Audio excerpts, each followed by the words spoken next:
The warp has existed since the dawn of sentient thought, a roiling sea of psychic energy that mirrors the material universe in twisted, impossible ways. Within this realm of raw emotion and unbound consciousness, the Chaos Gods did not always exist as the terrible powers they are today. They came into being gradually, coalescing from the psychic emanations of mortal beings across countless worlds. Among these dark entities, Khorne stands as one of the most ancient and primal, a god born not from any single cataclysm, but from the slow, inexorable accumulation of violence that has defined galactic history since time immemorial. The Blood God's origins stretch back to an age when humanity still clawed its way across old Earth, when the galaxy knew countless civilizations that rose and fell in cycles of conquest and annihilation. Every battlefield, every murder, every moment of unbridled rage fed something growing in the warp. The ancient Eldari, in their millions of years of dominance, contributed their share through their wars of expansion and the martial pride of their warrior aspects. The Krork, those ancient progenitors of the Orcs, waged their brutal campaigns across the stars. Countless other Xenos species, now long extinct or forgotten, added their violence to the churning mass of psychic energy that would eventually become Khorne. The exact moment of Khorne's awakening remains shrouded in the same temporal uncertainty that plagues all attempts to chronicle warp phenomena. The Immaterium does not follow the linear progression of time as mortals understand it. Events in the warp can precede their causes, and the past remains as mutable as the future. What scholars of the Forbidden can determine is that Khorne emerged during humanity's ancient past, when Terra knew the horrors of the Age of Strife and the wars that preceded it. Some fragmentary records suggest his consciousness solidified sometime during the 2nd or 3rd millennium, though such dating remains speculative at best. What distinguishes Khorne from his brother gods is the fundamental simplicity of his nature. Where Tzeentch embodies the labyrinthine complexity of ambition and change, and Nurgle represents the paradoxical acceptance of decay, Khorne is direct, brutal, and uncomplicated. He is rage given form, violence made manifest, the primal fury that lurks in the hearts of all sentient beings. This straightforward nature may explain why he achieved consciousness relatively early in the warp's evolution. Anger requires no sophistication to feel. A warrior driven to berserker fury on a Bronze Age battlefield contributes as much to Khorne's essence as a space marine lost to the red thirst in the current age. The relationship between Khorne and the other ancient chaos powers remains a subject of theological debate among those few scholars mad or desperate enough to study such things. Nurgle and Tzeentch are generally acknowledged as Khorne's contemporaries, the three of them forming a trinity of elder darkness that predates Slaanesh by tens of thousands of years. The exact sequence of their awakenings cannot be definitively established. Some heretical texts claim Nurgle arose first, born from the plagues and despair of the first civilizations. Others insist Tzeentch predates them all, being the inevitable result of sentient beings learning to hope and scheme. The truth likely matters little, as all three existed as fully conscious entities long before humanity reached for the stars.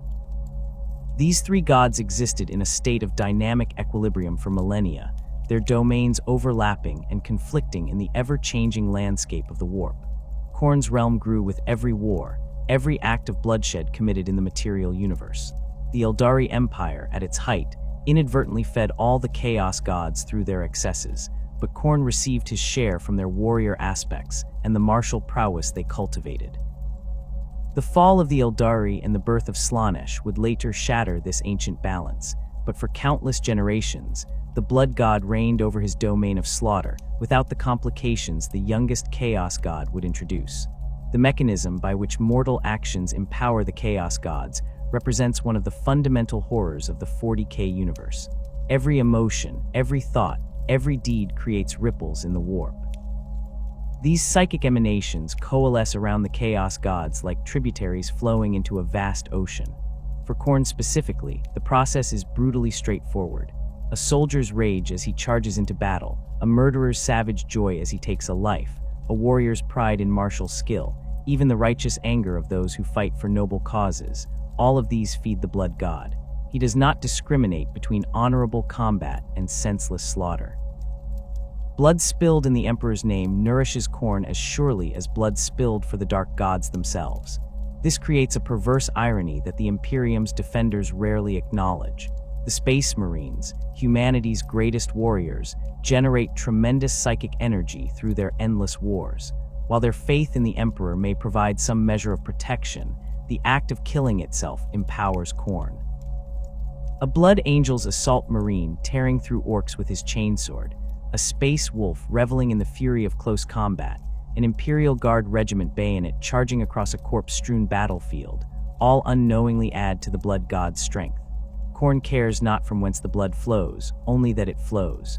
This fundamental truth makes him perhaps the most insidious of the Chaos gods, as his power grows whether mortals worship him or fight against him. The nature of Khorne's domain within the Immaterium reflects his essence with terrible clarity. Unlike the ever-changing crystal labyrinth of Tzeentch or the stagnant garden of Nurgle, Khorne's realm is a place of constant, brutal conflict. The landscape itself seems forged from violence. Rivers of blood flow through valleys carved by ancient weapons. The sky burns with the red of eternal war, and the ground is littered with the detritus of 10,000 battles. Mountains of skulls rise from plains of brass and bone, monuments to slaughter that dwarf anything the material universe could produce. At the center of this nightmarish domain stands the Brass Citadel, Khorne's seat of power and the ultimate destination of his most favored servants. The fortress defies mortal comprehension in its scale and construction. Its walls rise higher than mountains, built from brass that never tarnishes and bones that never decay. The foundations rest upon a mountain of skulls taken from every sentient species in the galaxy across all of history.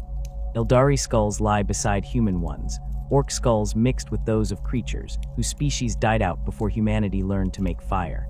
The mountain grows continuously, fed by an endless stream of offerings from Khorne's demonic servants and mortal followers. The Brass Citadel serves as both fortress and throne room, a place where Khorne himself sits in terrible majesty. From this vantage point, the Blood God observes the Great Game, the eternal conflict between the Chaos gods for dominance over the warp. His throne, carved from a single piece of dark metal and adorned with the skulls of the mightiest warriors ever to live, sits at the pinnacle of the Skull Mountain. Around it, his bloodthirsters and other greater demons gather when not prosecuting his wars across reality. The Citadel's halls echo with the clash of weapons as demons train and duel, for even in Khorne's own fortress, violence never ceases. The architecture of the Citadel reflects Khorne's nature, brutal, functional, and overwhelming. There are no decorative flourishes, no artistic embellishments. Every element serves the purpose of war. Armories line endless corridors, filled with demon weapons and cursed artifacts. Training grounds sprawl across vast courtyards where bloodletters practice the art of slaughter.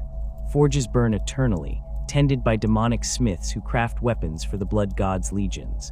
The entire structure exists as a monument to martial prowess and the glory of combat.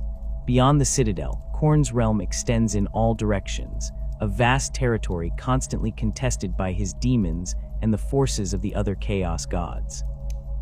The borders of his domain shift continuously as demonic armies clash in conflicts that have raged since before humanity's ancestors walked upright. These wars serve multiple purposes. They satisfy Khorne's eternal hunger for bloodshed, they provide his demons with the combat they crave, and they generate the martial energy that further empowers their master.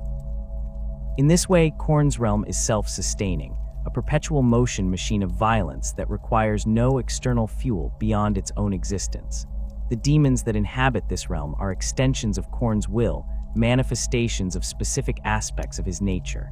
Bloodthirsters embody his rage and martial might.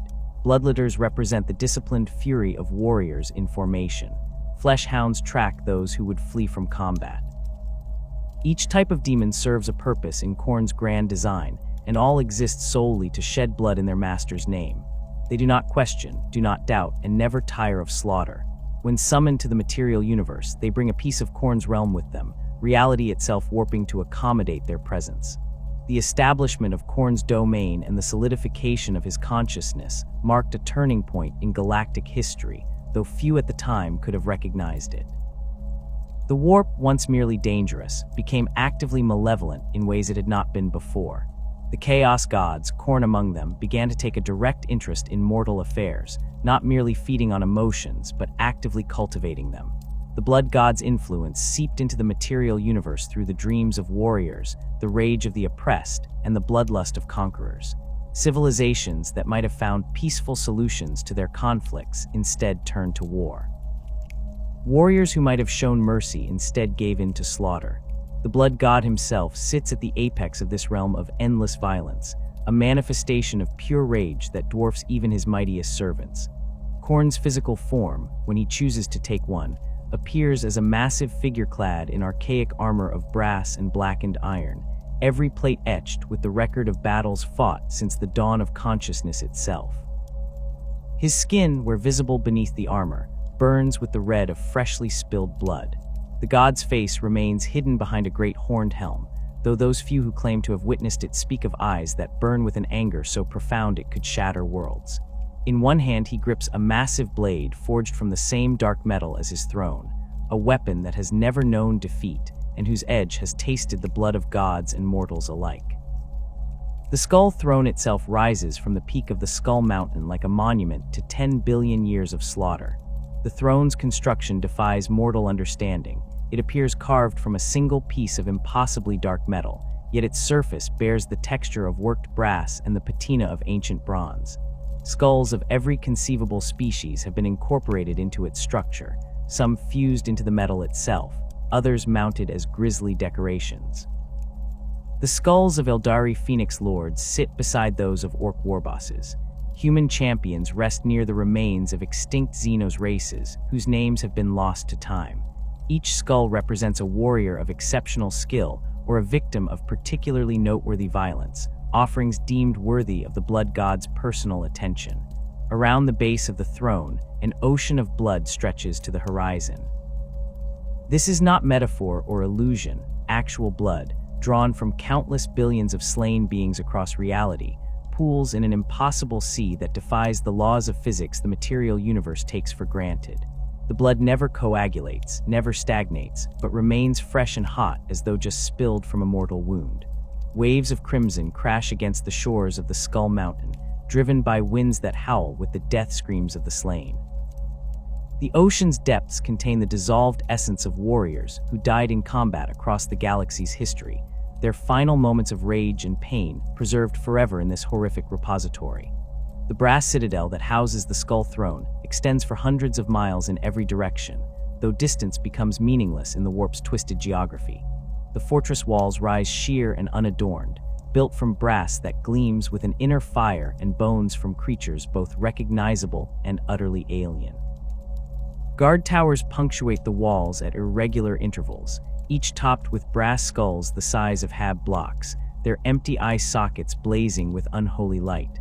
The gates of the citadel stand perpetually open, for Khorne fears no assault and welcomes any who would dare challenge him in his own domain. Those gates have never been closed in all the eons of the citadel's existence.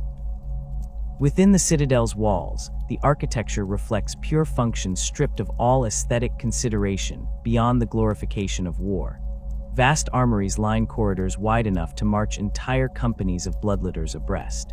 These chambers contain weapons beyond counting, demon blades that hunger for souls, axes that can cleave through reality itself, and armor forged from the rage of dying warriors.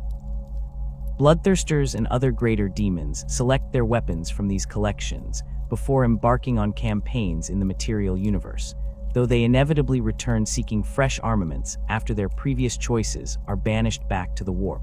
Training grounds sprawl across the citadel's interior courtyards, open spaces where demons practice the arts of slaughter without end. Bloodletters drill in perfect formations, their hellblades moving in synchronized patterns that would put any mortal army's discipline to shame. Bloodcrushers charge across killing fields, their juggernauts' brass hooves striking sparks from the metal ground. Fleshhounds tear apart practiced targets made from the solidified essence of cowardice itself. The sounds of combat never cease, the clash of blade on blade, the roar of demonic mounts, the howls of bloodlust echo through the citadel's halls in an eternal symphony of violence. The forges of the brass citadel burn with fires that predate the stars themselves. Demonic smiths, lesser manifestations of Khorne's will, worked these forges ceaselessly, crafting weapons and armor for the blood god's legions. The heat from these forges would vaporize mortal flesh instantly, yet the smiths worked barehanded, shaping metal with blows that ring like thunder. Each weapon produced in these forges carries a fragment of Khorne's essence, making even the simplest blade a thing of terrible power. The greatest weapons, those destined for bloodthirster lords or mortal champions who have earned Khorne's favor, receive special attention, forged over centuries and quenched in the blood of particularly mighty victims. Beyond the citadel walls, Khorne's realm extends across a landscape that exists in a state of perpetual warfare. Rivers of boiling blood cut through plains of brass and bone, their banks lined with the wreckage of ancient battles. These rivers flow uphill as often as down, defying gravity and logic, driven by the pressure of fresh blood constantly being added to their flow. Where these rivers meet, they form whirlpools of gore that can drag even bloodthirsters down into their depths. The rivers serve as highways for Khorne's demonic legions, blood crushers and other mounted demons using their banks as roads between battlefields. Fortresses dot the landscape, smaller echoes of the brass citadel built by bloodthirster lords to serve as staging grounds for their campaigns. These fortifications vary in design based on the preferences of their masters, but all share the same brutal functionality. Walls of brass and bone, gates that open onto killing fields, towers that serve as vantage points for surveying the endless wars that rage across the realm. Some fortresses have stood for millennia, their foundations built on the bones of defeated armies. Others are newer constructions, raised in the aftermath of particularly significant victories. All serve the same purpose, to project Khorne's power across his domain and provide bases from which his servants can launch attacks against the realms of the other chaos gods. The battlefields themselves stretch between these fortifications, vast expanses where demons wage war for no reason beyond the glory of combat itself. These conflicts follow no strategic logic that mortal minds could comprehend. Armies clash, break apart, and reform in different configurations. Victories mean nothing, as the defeated simply reform in the warp to fight again. The fighting serves its own purpose. It generates the psychic energy of violence that feeds Khorne. It keeps his demons sharp and battle-ready, and it entertains the blood god who watches from his throne. The greatest of these battlefields have names known even to some mortal scholars: the Plains of Brass, the Valley of Broken Blades, the Fields of Endless Slaughter. The hierarchy of Khorne's demonic servants reflects a brutal meritocracy based purely on martial prowess. At the apex of this hierarchy stand the bloodthirsters, Khorne's greatest champions and the most powerful demons in his service. These towering monsters stand 3 times the height of a man, their bodies combining humanoid form with bestial features. Massive bat-like wings sprout from their backs, allowing them to soar above battlefields before crashing down among their enemies. Their skin varies from deep crimson to almost black, stretched over muscles that could crush ceramite armor. Each bloodthirster carries weapons befitting their status: great axes that can cleave land raiders in half, whips that crack with the sound of breaking bones, swords longer than a man is tall. Bloodthirsters possess intelligence and personality beyond what most demons display. Each is an individual with their own preferences in combat, their own grudges and ambitions, their own methods of prosecuting war. They serve Khorne not out of mindless obedience, but because they share his nature completely. They exist for combat and find their greatest satisfaction in slaughter. A bloodthirster commands respect even from other chaos gods' greater demons, for their martial prowess is legendary across the warp. When a bloodthirster manifests in the material universe, entire armies have been known to break and run at the sight. Among the bloodthirsters, 8 lords stand above all others, champions who have earned Khorne's particular favor through deeds that echo across reality itself. Angron the Unbound claims the title of mightiest bloodthirster, a demon of such power that his true name can shatter the minds of those who speak it. He stands taller than any of his kindred, wielding a massive axe called the Bloodflail that has ended the existence of countless champions. Angron has led demonic incursions into real space that devastated entire sectors, his campaigns leaving trails of dead worlds in their wake. He earned his epithet through his ability to break free from bindings that would hold other demons, smashing through summoning circles and banishment wards through sheer furious will. Skarbrand the Exiled One holds a unique position in Khorne's hierarchy, the greatest warrior among the bloodthirsters save Angrath, yet cast out from the blood god's favor through treachery. Tzeentch, ever the schemer, whispered lies to Skarbrand that drove the bloodthirster to attempt the unthinkable. He attacked Khorne himself. The blood god's response was immediate and terrible. He seized Skarbrand and hurled him from the brass citadel, casting him out to tumble through the warp for what mortals would measure as days and nights. The fall burned away Skarbrand's wings, leaving only charred stumps, and scoured from him all capacity for emotion save rage. Now Skarbrand wanders the warp and material universe alike, unable to fly, unable to feel anything but endless fury, attacking anything he encounters with mindless savagery. Yet even in exile, Skarbrand remains one of the deadliest beings in existence, his twin axes slaughter and carnage having claimed more skulls than entire armies. Ka'Bandha has earned particular notoriety through his conflicts with the Blood Angels Space Marine chapter and their successors. This bloodthirster has manifested during several pivotal moments in Imperial history, his appearances often coinciding with the Blood Angels' darkest hours. During the Horus Heresy, Ka'Bandha led a demonic assault on the Blood Angels' homeworld of Baal, confronting Sanguinius himself in single combat. The Primarch defeated Ka'Bandha, breaking the demon's back over his knee and casting him from the walls of the Blood Angels' fortress, but the encounter left its mark on both combatants. Ka'Bandha has nursed a hatred for Sanguinius and his sons ever since, manifesting repeatedly throughout the millennia to torment the Blood Angels and their successor chapters. His most recent major appearance came during the devastation of Baal by Hive Fleet Leviathan, where he led another demonic incursion even as the Tyranids consumed the system. The other 5 Bloodthirster lords each command their own armies and prosecute their own campaigns across reality. They compete among themselves for Khorne's favor, each seeking to present their master with the mightiest skulls and the greatest tallies of slaughter. Their conflicts with each other are as legendary as their wars against the other Chaos God's servants and the mortal realm. These lords have existed since the earliest days of Khorne's consciousness, and their deeds span the entire history of the galaxy's age of bloodshed.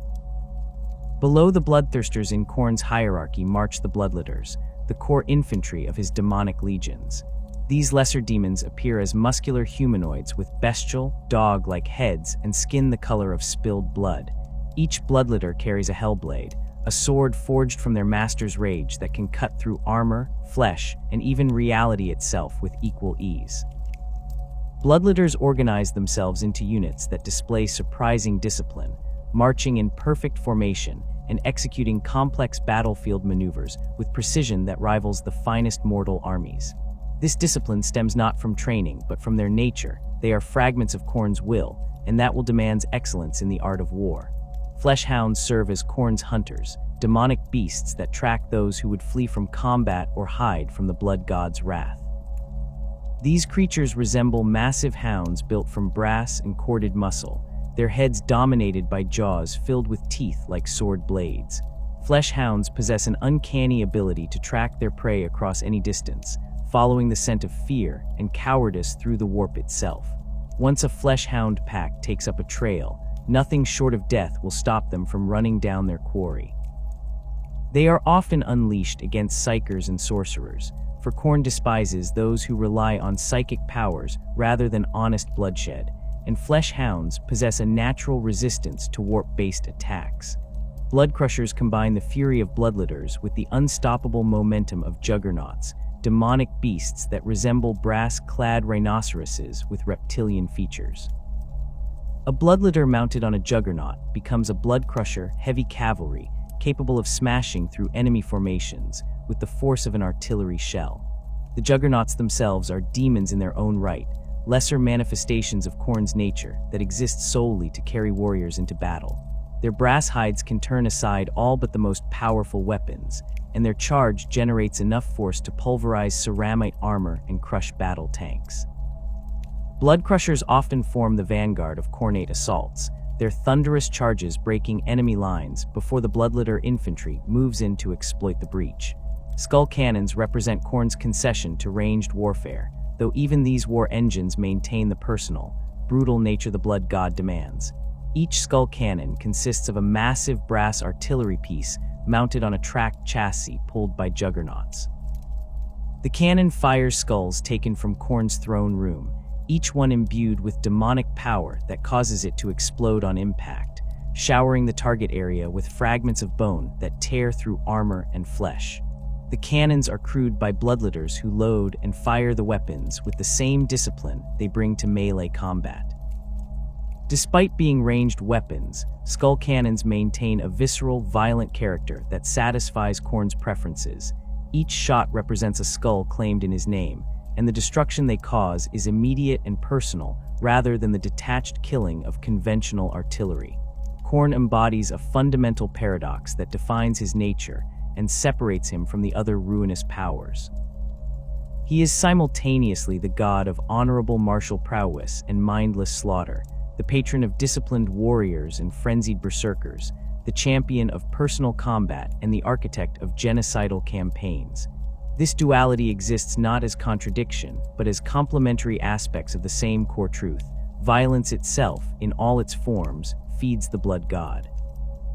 A space marine captain who defeats his enemy in single combat through superior skill offers Khorne the same sustenance as a world eater's berserker who tears through civilians in a blind rage. The blood god makes no distinction between the righteous warrior defending his home and the murderer who kills for pleasure. This is the meaning behind the most famous axiom of Khornate worship. Khorne cares not from whence the blood flows, only that it flows. This philosophical position creates uncomfortable implications that the Imperium's scholars rarely acknowledge in their official doctrines. Every battle fought in the Emperor's name, every enemy slain by Imperial forces, every drop of blood spilled in righteous warfare strengthens Khorne as surely as the offerings of his mortal followers. The Space Marines, those transhuman warriors created to defend humanity, generate tremendous psychic energy through their endless wars. A Blood Angel's assault marine experiencing the rage of close combat, a Space Wolves Grey hunter reveling in the joy of the hunt, an Imperial Fists veteran holding the line against impossible odds, all feed the blood god regardless of their intentions or loyalties.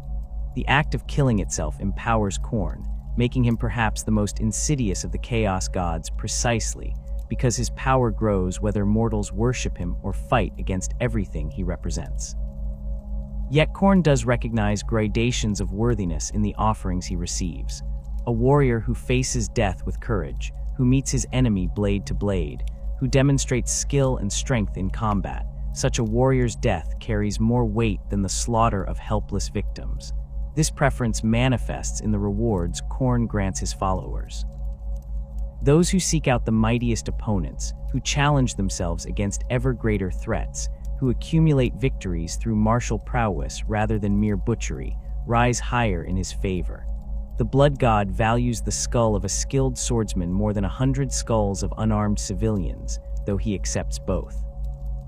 This creates a strange code of conduct among some of his more disciplined followers, warriors who hunt for worthy opponents and disdain easy kills not from mercy, but from a desire to please their patron through quality rather than mere quantity. The World Eater's Legion exemplifies this paradox in their evolution from the Warhounds to their current state as Khorne's favored mortal servants. Before their fall, they were disciplined warriors who took pride in their martial excellence, gladiators who valued skill and honor in combat. The butcher's nails implanted in their brains by their primarch Angron drove them toward increasing savagery, yet even corrupted by Khorne's influence, individual world eaters still seek out challenging opponents. Ka'Bandha the Betrayer, the Legion's most infamous champion, has accumulated a tally of skulls that include Space Marine champions, demon princes, and even other servants of Khorne who proved unworthy. His kills demonstrate both the mindless slaughter aspect of Khornate worship and the pursuit of martial excellence, as he gravitates toward the thickest fighting and the most dangerous opponents even in his madness.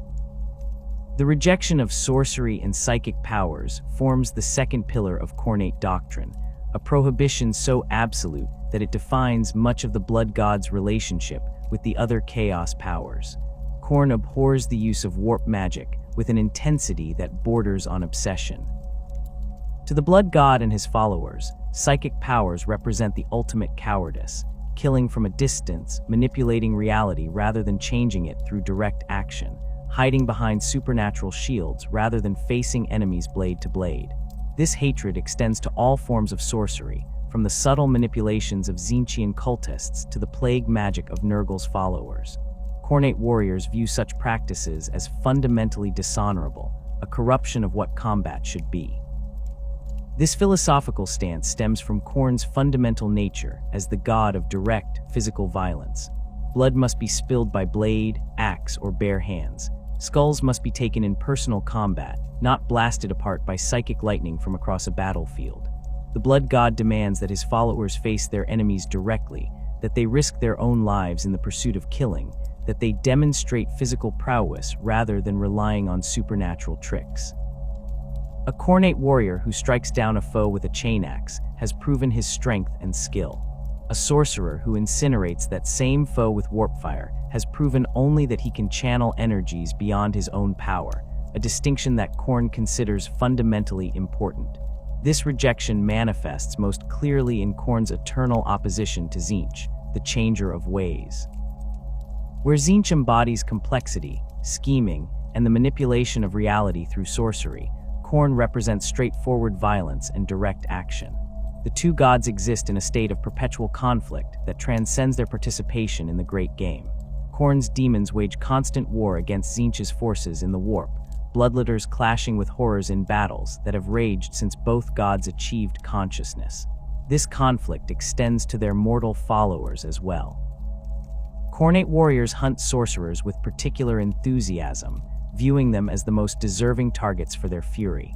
The World Eaters have fought against the Thousand Suns repeatedly throughout their histories, both legions drawn into conflict by their patrons' mutual hatred.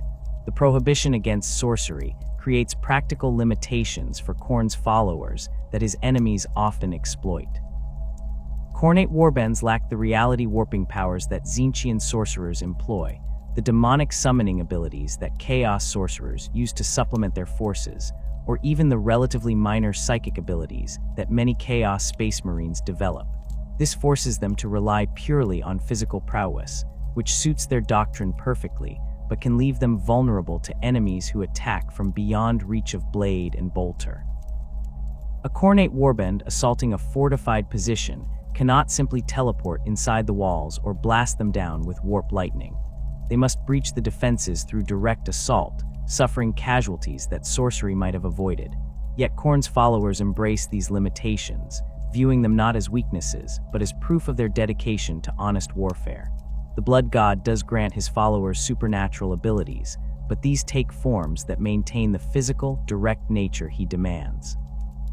Khornate champions develop enhanced strength and resilience, their bodies swelling with demonic power that allows them to shrug off wounds that would kill normal warriors.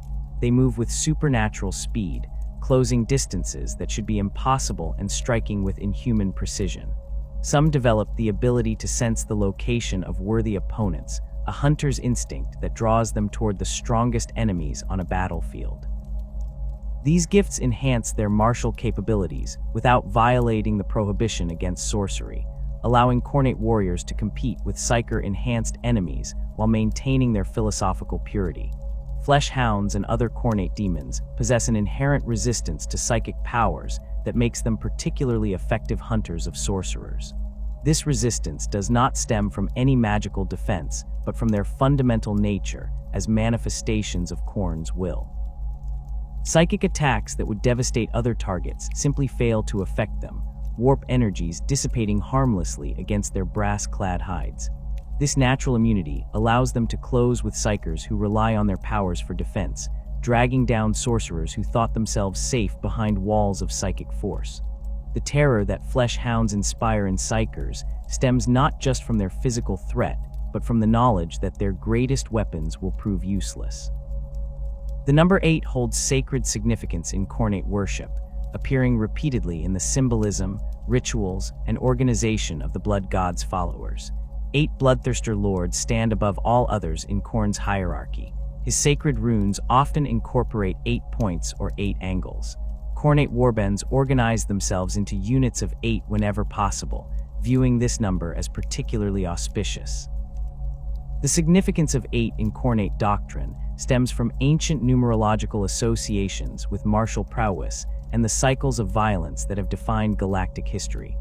Some heretical texts suggest the number relates to the 8 aspects of warfare that Khorne embodies: rage, honor, martial skill, bloodlust, courage, strength, slaughter, and victory, though such theological speculation remains dangerous even to contemplate. The mark of Khorne, the symbol by which his followers identify themselves, and through which they receive his blessings, takes the form of a stylized rune that resembles both an axe blade and a skull when viewed from different angles. This mark appears on the armor, weapons, and flesh of Khornate warriors, burned into their bodies through rituals that cause agonizing pain that true followers welcome as proof of their dedication. The mark serves multiple purposes beyond simple identification. It marks the bearer as Khorne's property, protecting them from the predations of other Chaos God's demons, while simultaneously making them targets for the Blood God's enemies. It channels Khorne's power into the bearer, granting them enhanced physical capabilities and resistance to fear. Most significantly, it binds the bearer's soul to Khorne, ensuring that upon death they will be claimed by the Blood God regardless of any other factors. Khornate iconography revolves around 3 primary elements: skulls, brass, and blood. These symbols appear on every artifact, structure, and demon associated with the Blood God, creating a visual language instantly recognizable across the galaxy. Skulls represent the tally of kills, the accumulation of victories, the physical proof of martial prowess. Every skull claimed in Khorne's name adds to his power, and his followers compete to present him with the mightiest specimens. Champions wear skull trophies on their armor, string them from chains, pile them at makeshift altars before battle. The skulls need not come from worthy opponents. Any kill contributes to the total, but the greatest warriors seek out the most impressive specimens to demonstrate their prowess. Brass serves as Khorne's sacred metal, appearing in the construction of his citadel, the armor of his demons, and the weapons of his mortal followers. The metal possesses properties that transcend normal brass, never tarnishing or corroding, maintaining its luster even when exposed to the most extreme conditions. Khornate armor incorporates brass trim and ornamentation, with the most favored champions wearing suits of brass-plated ceramite that gleams red gold in battle. The metal seems to resonate with the Blood God's power, growing warm to the touch during combat, and sometimes glowing with inner fire when its wearer enters a killing frenzy. Brass weapons, particularly axes and swords, hold special significance, with master-crafted brass blades passed down through generations of Khornate warbands as treasured relics. Blood itself forms the most fundamental element of Khornate symbolism, the literal substance through which his followers demonstrate their devotion. Khornate rituals invariably involve bloodshed, from simple offerings of slain enemies to elaborate ceremonies where the participants open their own veins to anoint weapons and armor. The blood must be fresh, spilled through violence rather than peacefully donated. Its color, the deep red of arterial spray, the darker crimson of venous flow, appears in the armor, banners, and war paint of Khorne's followers. World Eaters paint their armor in red and brass, the colors of blood and the Blood God's sacred metal. Their ships bear names like Red Tear and Conqueror, invoking the imagery of bloodshed. Even their battle cries reference blood. Blood for the Blood God rings out across battlefields wherever Khornate forces engage. The theological meaning behind the phrase blood for the Blood God, skulls for the Skull Throne, extends beyond simple bloodlust into a comprehensive worldview that defines how Khorne's followers understand their place in the universe. Every act of violence becomes a sacrament, every kill a prayer, every battle a religious experience. The phrase encapsulates the transactional nature of Khornate worship. Followers offer blood and skulls, and in return receive power, purpose, and the promise of eternal glory in their God's service. This exchange forms the foundation of the relationship between Khorne and his worshippers, a covenant sealed in blood that binds both parties. The accumulation of martial glory drives Khornate warriors to seek out ever greater challenges, pushing themselves toward increasingly dangerous opponents and impossible odds. A champion who has slain 100 enemies seeks out 1,000. One who has killed 1,000 hunts for worthier prey, space marines, greater demons, even other Khornate champions who might provide a genuine test. This constant escalation serves Khorne's purposes perfectly, ensuring his followers never rest, never grow complacent, never cease their pursuit of bloodshed. The greatest champions accumulate tallies that span centuries, their armor decorated with thousands of skulls, their weapons having tasted the blood of entire armies. These warriors become living legends, their names spoken with fear across the Imperium and with reverence among other Khornate followers. The path to becoming a champion of Khorne begins not with a single moment of corruption, but through a gradual descent that can span years or even decades. Warriors across the galaxy fall to the Blood God's influence through different routes, but all share common elements in their transformation. The process typically starts with a warrior who already possesses martial skill and a capacity for violence. A veteran Imperial guardsman who has survived too many battles, a space marine whose chapter's gene seed flaws predispose him to rage, a Hive world gang leader who has clawed his way to power through countless fights. Any of these might catch Khorne's attention. The Blood God does not typically claim the weak or cowardly. He seeks those who already walk the path of the warrior, those who have proven themselves in combat and demonstrated the potential for greater violence.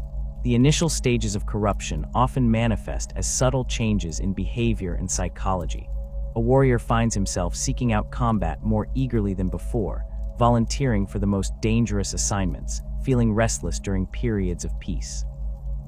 The satisfaction of victory becomes less about achieving objectives and more about the act of killing itself.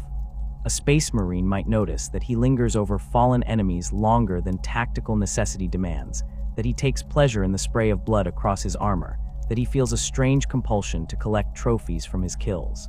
These changes can be dismissed as battle fatigue or the normal hardening that comes from extended warfare, making them particularly insidious.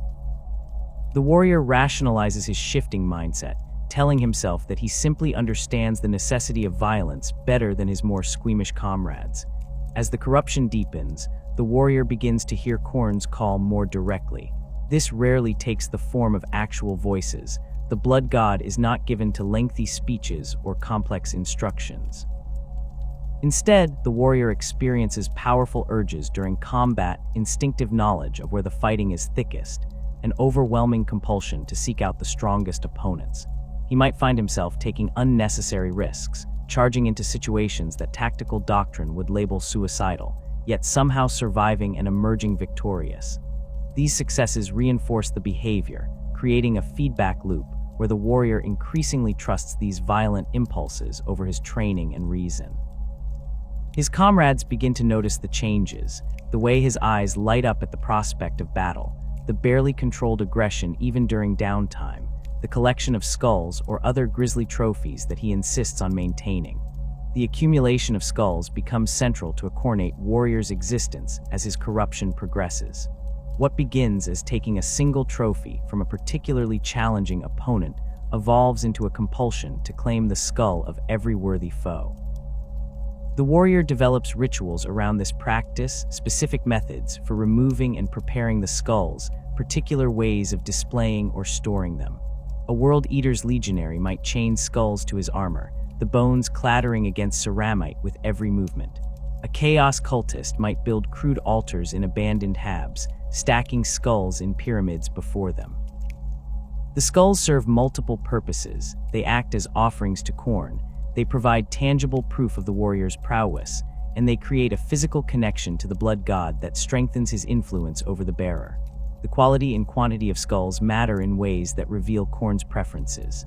A champion who presents his patron with the skull of a chapter master or an Eldar autarch demonstrates greater worth than one who offers a pile of civilian remains.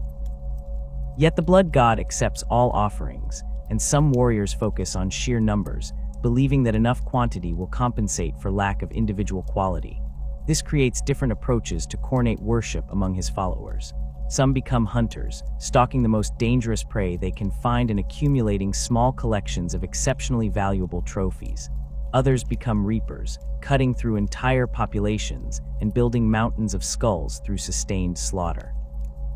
Both approaches please Khorne, though he reserves his greatest rewards for those who combine quality and quantity, champions who can claim both the skulls of mighty heroes and the heads of their entire armies. The bestowal of the Mark of Khorne represents a crucial threshold in a warrior's transformation. This occurs when the blood god himself acknowledges a follower's dedication and claims them as his own. The mark manifests differently for each recipient, but the process invariably involves intense pain and permanent physical change. For some, the mark burns itself into their flesh during the heat of battle, appearing as a brand that glows red-hot before cooling into a permanent scar. For others, it emerges gradually, the skin slowly reshaping itself into Khorne's rune over days or weeks of constant agony. Space Marines sometimes find their armor fusing with their flesh at the point where the mark appears, ceramite and bone merging into a single substance that bears the blood god's symbol. Receiving the mark grants tangible benefits that make the pain worthwhile from the recipient's perspective. The marked warrior gains enhanced strength and resilience, their body infused with a measure of Khorne's power. They heal from wounds faster than before, their blood clotting almost instantly, and injuries that should be crippling becoming merely painful. They can fight for extended periods without tiring, pushing past the normal limits of even enhanced physiology through sheer fury. The mark also provides protection against the predations of other chaos powers. A warrior bearing Khorne's symbol cannot be easily corrupted by Tzeentch's whispers or Nurgle's plagues, though this protection comes at the cost of absolute loyalty to the blood god. Breaking faith with Khorne after receiving his mark results in consequences far worse than death. The marked warrior finds their personality shifting more dramatically after this threshold. The rage that previously required provocation now simmers constantly beneath the surface, ready to explode at the slightest trigger. They struggle to maintain focus on anything unrelated to combat or the pursuit of worthy opponents. Complex planning becomes difficult, while tactical instincts in the midst of battle sharpen to supernatural levels. This cognitive shift represents Khorne reshaping his followers' mind to better serve his purposes, burning away the parts of their personality that do not contribute to making them more effective killers. A marked warrior might forget the names of former comrades or the details of campaigns fought before their corruption, yet remember with perfect clarity every worthy opponent they have faced and exactly how each one died. The transformation from marked warrior to full champion requires accumulating a record of victories that catches Khorne's attention among the countless millions who bear his mark. This typically involves either a single act of extraordinary violence or a sustained campaign of bloodshed that stands out even by Khornate standards. A warrior might achieve championship by defeating a particularly mighty opponent in single combat, killing a Space Marine captain, bringing down a greater demon of a rival god, or besting another Khornate champion in a duel. Alternatively, they might lead a warband that devastates an entire sector, leaving a trail of dead worlds behind them. The specific requirements vary, as Khorne's favor follows no predictable pattern, but all champions share the distinction of having proven themselves exceptional even among the blood gods chosen. Champions of Khorne receive gifts that elevate them far above common warriors. Their bodies undergo further mutations that enhance their combat effectiveness. They might grow to enormous size, towering over their former battle brothers. Their muscles might swell until they can tear apart armored vehicles with their bare hands. Some develop additional organs dedicated to producing adrenaline and other combat stimulants, keeping them in a permanent state of heightened aggression. Others find their bones thickening and hardening until they can shrug off blows that would pulverize normal skeletons. These mutations follow no consistent pattern. Each champion's transformation reflects both Khorne's will and the individual's own nature, creating unique monstrosities that share only their dedication to slaughter. Demon weapons represent another category of reward that Khorne bestows on his champions. These artifacts contain bound demons, lesser manifestations of the blood gods will imprisoned within axes, swords, and other implements of war. A demon weapon possesses intelligence and malevolence of its own, communicating with its wielder through emotions and impulses rather than words. The weapon hungers for blood as much as its bearer does, driving them toward ever greater violence. In exchange for this constant pressure toward slaughter, the weapon grants supernatural cutting power, the ability to wound enemies that normal weapons cannot harm, and sometimes additional abilities like the power to drain the life force of those it strikes. The relationship between champion and demon weapon is never comfortable. The weapon constantly tests its bearer's will, seeking to dominate them entirely, while the champion must maintain enough control to direct the weapon's fury at his enemies rather than letting it consume him. Khârn the Betrayer stands as the most infamous mortal champion in Khorne's service, his legend spanning 10,000 years from the Horus Heresy to the current age. Born as a line officer in the Warhound's Legion before they were renamed the World Eaters, Khârn served as equerry to his Primarch Angron and earned a reputation for both martial skill and a degree of stability unusual among his increasingly unstable legion. The Butcher's nails implanted in the World Eater's brains drove most of the legion toward mindless savagery, but Khârn maintained enough control to serve as a voice of relative reason, often mediating disputes between his battle brothers and keeping the legion functional despite their neurological damage. The Horus Heresy transformed Khârn from a disciplined warrior into the monster he would become. During the Shadow Crusade alongside the Word-Bearers, Khârn and his legion prosecuted a campaign of destruction across the Ultramarines realm that left dozens of worlds burning. The constant warfare fed the Butcher's nails' demands for violence, while simultaneously pushing Khârn deeper into Khorne's embrace. The breaking point came after the heresy's end, when the World Eaters found themselves trapped in the warp following their defeat. Infighting broke out among the Legion as different factions blamed each other for their failure. Khârn, driven to the edge of sanity by the nails and pushed beyond reason by Khorne's whispers, snapped entirely. He fell upon his own brothers with his chain-axe Gorchild, killing indiscriminately in a rampage that lasted days. When he finally stopped, the World Eater's Legion had been shattered into the fragmented warbands that exist today, and Khârn had earned his epithet, the Betrayer. Modern Khârn bears little resemblance to the warrior he once was. His armor, ancient Mark V power armor in the World Eater's colors of white and blue now stained with millennia of bloodshed, has fused with his flesh in places where the Mark of Khorne burned itself into his body. Gorchild, the chain axe he took from a fallen brother during the heresy, has become a legendary weapon in its own right, its teeth having tasted the blood of countless thousands. Khârn wanders the galaxy without apparent purpose beyond seeking the next battle, the next worthy opponent, the next opportunity to add to his tally of skulls. He has fought alongside various Chaos warbands, but his presence inevitably leads to disaster for his temporary allies. The Betrayer lives up to his name repeatedly, turning on supposed comrades when the nails demand blood and no other enemies remain available. The Butcher's nails that drive Khârn and his World Eater's brothers represent a unique form of corruption that predates their fall to chaos. Angron bore these archaeotech implants in his brain from his time as a slave gladiator, crude devices that stimulated aggression while simultaneously causing constant pain that only violence could temporarily relieve. When Angron took command of the 12th Legion, he ordered the Legion's apothecaries to replicate the nails and implant them in his sons, wanting them to share his experience. The process was imperfect, the technology was poorly understood, and the implantation crude, but it achieved its intended effect of making the World Eaters more aggressive and willing to close with enemies regardless of casualties. The nails work by stimulating the aggression centers of the brain, while simultaneously inhibiting impulse control and higher reasoning. A warrior with the nails experiences constant low-level pain and agitation that can only be relieved through violence. Killing triggers a flood of neurochemical rewards that temporarily silence the pain, creating an addiction to combat and bloodshed. Over time, the nails degrade other brain functions. Memory becomes unreliable, complex planning grows difficult, and the periods of lucidity between battles shrink.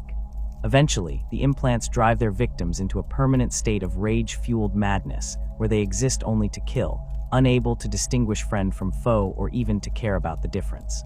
The nails made the World Eaters exceptionally effective shock troops during the Great Crusade, warriors willing to charge into situations that other legions would consider suicidal. Their assault companies could break enemy lines that had held against other Space Marine formations, their complete disregard for their own survival allowing them to maintain momentum even under withering fire. However, the nails also made them difficult to control and prone to excessive violence. Civilian populations learned to fear the World Eaters above all other legions, as their idea of compliance often involved slaughtering anyone who showed even token resistance. The Emperor and other Primarchs viewed the nails with distaste, recognizing that they were destroying the World Eaters from within, but Angron refused to remove them, and the Emperor, for reasons that remain unclear, did not force the issue. When the World Eaters fell to Khorne during the heresy, the nails became conduits for the Blood God's influence. The neurological damage they caused made the Legion particularly vulnerable to Khornate corruption, as warriors already addicted to violence and struggling with constant rage proved easy prey for a god who offered unlimited opportunities for slaughter. Khorne's power flowing through the nails accelerated their degrading effects while also granting supernatural enhancements that kept the warriors functional despite the damage.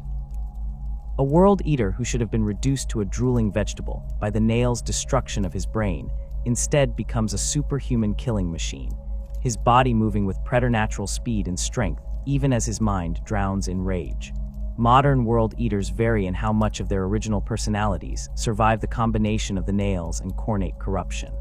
Some, like Khârn, retain enough awareness to function as leaders and to pursue specific goals between their rampages. Others have devolved into little more than rabid animals, kept in chains between battles, and released to kill everything in their path once deployed. The most far gone are the Legion's berserkers, warriors who have lost all capacity for anything except violence. These berserkers cannot be reasoned with or controlled through normal means. They attack anything that moves, require constant restraint to prevent them from killing their own allies, and must be literally pointed at the enemy and released like weapons rather than commanded like soldiers. Khârn, the Forsworn, represents a different path to Khornate championship, a warrior who chose damnation deliberately rather than sliding into it gradually. Originally a captain in the World Eaters Legion, Khârn distinguished himself during the heresy through both his combat prowess and his unusual degree of tactical acumen for a World Eater. Unlike many of his brothers who lost themselves entirely to the nails, Khârn maintained enough control to plan and execute complex operations. After the Legion's fragmentation, he gathered followers and built one of the larger World Eaters' warbands, prosecuting campaigns across Imperial space that combined the savage fury his Legion was known for with actual strategic planning. Khârn earned his epithet through a specific act of treachery that caught Khorne's attention. During a campaign in the 41st millennium, he swore an oath to another Chaos Lord to support a joint assault on an Imperial fortress world. The campaign proceeded as planned until the moment of final victory, when Khârn turned on his ally, killing the other Chaos Lord and claiming his skull as a trophy. The betrayal violated the oath Khârn had sworn, but the Blood God cared nothing for the broken word, only for the quality of the skull claimed and the violence of the betrayal itself. Khorne elevated Khârn for this act, granting him increased power and marking him as a champion. The title Forsworn serves as both a mark of shame to those who value oaths and a badge of honor among Khornate warriors who recognize that all considerations must be secondary to the pursuit of skulls. As a champion, Khârn commands significant resources and leads a warband that numbers in the thousands.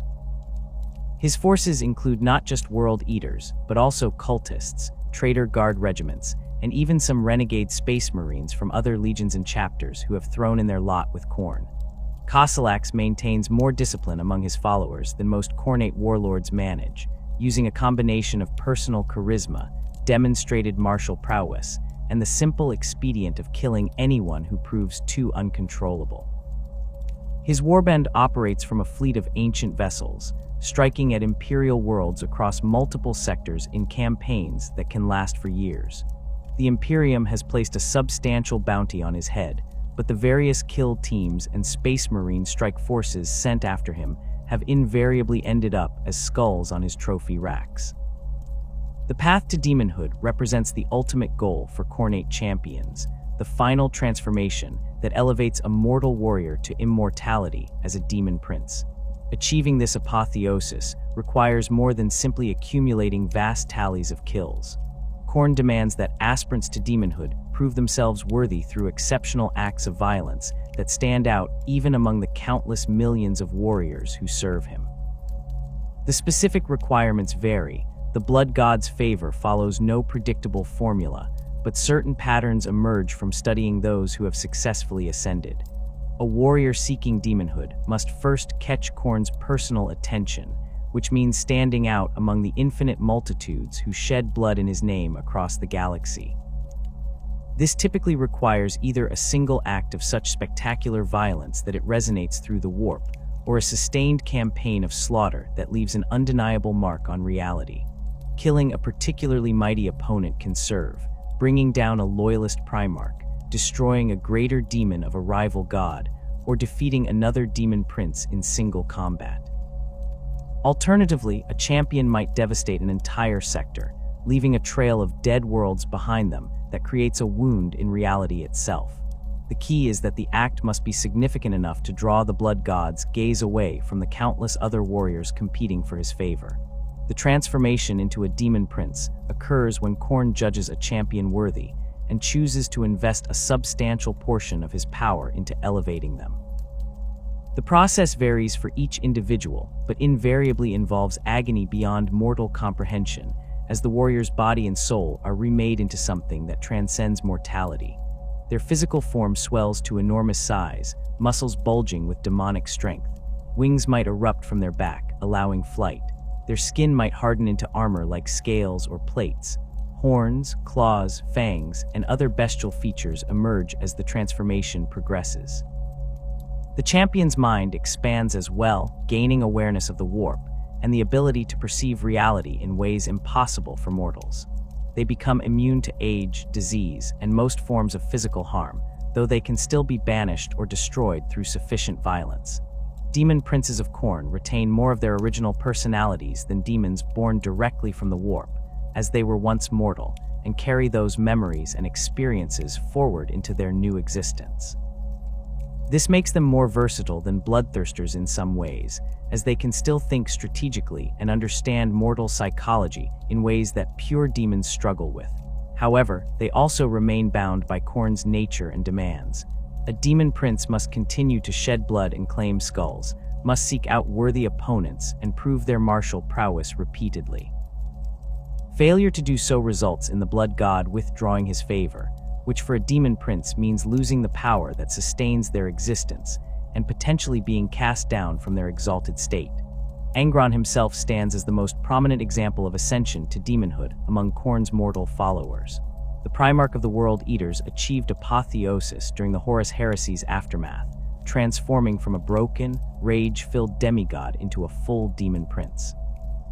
The transformation occurred during the World Eaters' exile in the warp following their defeat at Terra, when Angron finally surrendered completely to Khorne's influence. His body underwent a horrific metamorphosis, swelling to titanic proportions and sprouting wings, horns, and other demonic features. The butcher's nails that had tormented him throughout his mortal life became irrelevant, their pain subsumed into the greater agony and ecstasy of his transformation. As a demon Primarch, Angron has led several major incursions into real space, most notably the First War for Armageddon in the 41st millennium, where his rampage required the intervention of an entire Space Marine chapter and a Grey Knight strike force to banish him. The 12th Legion came into being during the earliest days of the Emperor's grand project to create the Space Marines, forged in the gene laboratories beneath the Himalaysian mountains on Terra alongside their brother legions. The Emperor designed each legion with specific purposes in mind, their gene seed engineered to produce warriors suited to particular styles of warfare. The 12th received genetic coding that emphasized aggression and close-quarters combat capability, creating space marines who excelled at assault operations and breakthrough attacks. These traits would serve them well during the Great Crusade, though they would also make the Legion particularly vulnerable to the corruption that would eventually claim them. Before their Primarch's discovery, the 12th Legion bore the name Warhounds, a title that reflected both their ferocity in battle and their origins. The first recruits came from the fighting pits and gang territories of Terra's hive cities, young men who had survived the brutal competition of the Underhives and possessed the aggression and survival instincts the Legion required. These Terran warhounds developed a culture that valued martial prowess and direct action, disdaining complicated strategies in favor of straightforward assault tactics. They painted their armor white and blue, colors that would later be retained by the World Eaters, and they carved tally marks into their armor to record their kills, an early version of the skull-counting obsession that would define their fallen future. The Warhounds distinguished themselves during the early Great Crusade campaigns, deployed alongside other legions to bring humanity's scattered colonies back into the fold. They specialized in urban warfare and boarding actions, situations where their preference for close combat proved most effective. When enemy forces fortified positions that other legions struggled to crack, the Warhounds would be unleashed to break through regardless of casualties. Their assault companies earned reputations for accepting losses that other legions considered excessive, but they consistently achieved their objectives. The other legions respected the Warhounds' effectiveness, while privately considering them somewhat crude and unsophisticated shock troops who lacked the tactical flexibility of legions like the Ultramarines or the Luna Wolves. The Legion's command structure during this period emphasized small unit leadership and aggressive junior officers. Warhounds captains led from the front, personally participating in the thickest fighting rather than directing operations from command posts.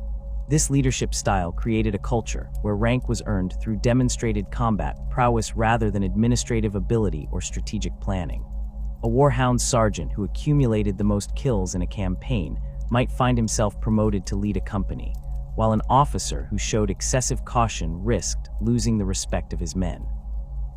This meritocracy based on violence served the Legion adequately during the Crusade, but would prove disastrous once Khornate corruption took hold, as it provided no counterweight to the increasing bloodlust that would eventually consume them. Angron's discovery on Nuceria represented one of the Great Crusade's most controversial moments, an incident that would have profound implications for both the 12th Legion and the Imperium as a whole. The Primarch had been stolen from the Emperor's gene laboratories on Terra by the Chaos Gods during their infancy, scattered across the galaxy along with his brothers. He landed on Nuceria, a world that had achieved a relatively high level of technological sophistication, but had developed a culture centered around gladiatorial combat. The planet's ruling class, the High Riders of Nuceria's city-states, maintained their power through a combination of advanced technology and brutal entertainment spectacles, where slaves fought to the death for the amusement of their masters. Angron did not land among Nuceria's elite. He crashed in a remote region and was discovered by slavers who recognized his value as potential gladiator material despite his youth. The High Riders who purchased him saw a child who already displayed superhuman strength and resilience, qualities that would make him a profitable investment in the fighting pits. They subjected him to the same treatment as their other gladiator slaves, and this included the implantation of the butcher's nails, archaeotech devices that the Nucerians had discovered in ancient ruins and repurposed for their own uses. The nails served multiple purposes for the slavers. They made gladiators more aggressive and willing to fight. They caused constant pain that only violence could relieve, and they included kill switches that allowed the slavers to execute disobedient slaves remotely. The young Primarch endured years of slavery, forced to fight in the arenas for the entertainment of the same people who had mutilated his brain. He killed countless opponents, both human and Xenos creatures imported specifically for the games, accumulating victories that made him one of Nuceria's most famous gladiators. The crowds knew him by the name his masters had given him, and they cheered as he tore apart whatever the arena masters set against him. Yet Angron never accepted his slavery. The nails drove him toward violence, but his Primarch's intellect remained intact enough to recognize the injustice of his situation.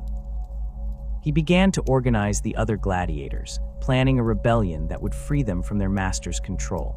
The slave revolt that Angron led became the defining event of his mortal life, the moment that shaped everything he would become. He managed to disable or remove the kill switches in the nails of his fellow rebels, a feat that required both technical knowledge and the willingness to risk immediate execution. The gladiators rose up simultaneously across multiple cities, overwhelming their guards through sheer ferocity and the element of surprise. Angron led the largest group, several thousand freed slaves who fought their way out of the arenas and into the surrounding territories. For a time, the rebellion succeeded beyond what should have been possible. The gladiators, trained fighters led by a Primarch, proved more than a match for the High Rider's security forces in direct combat.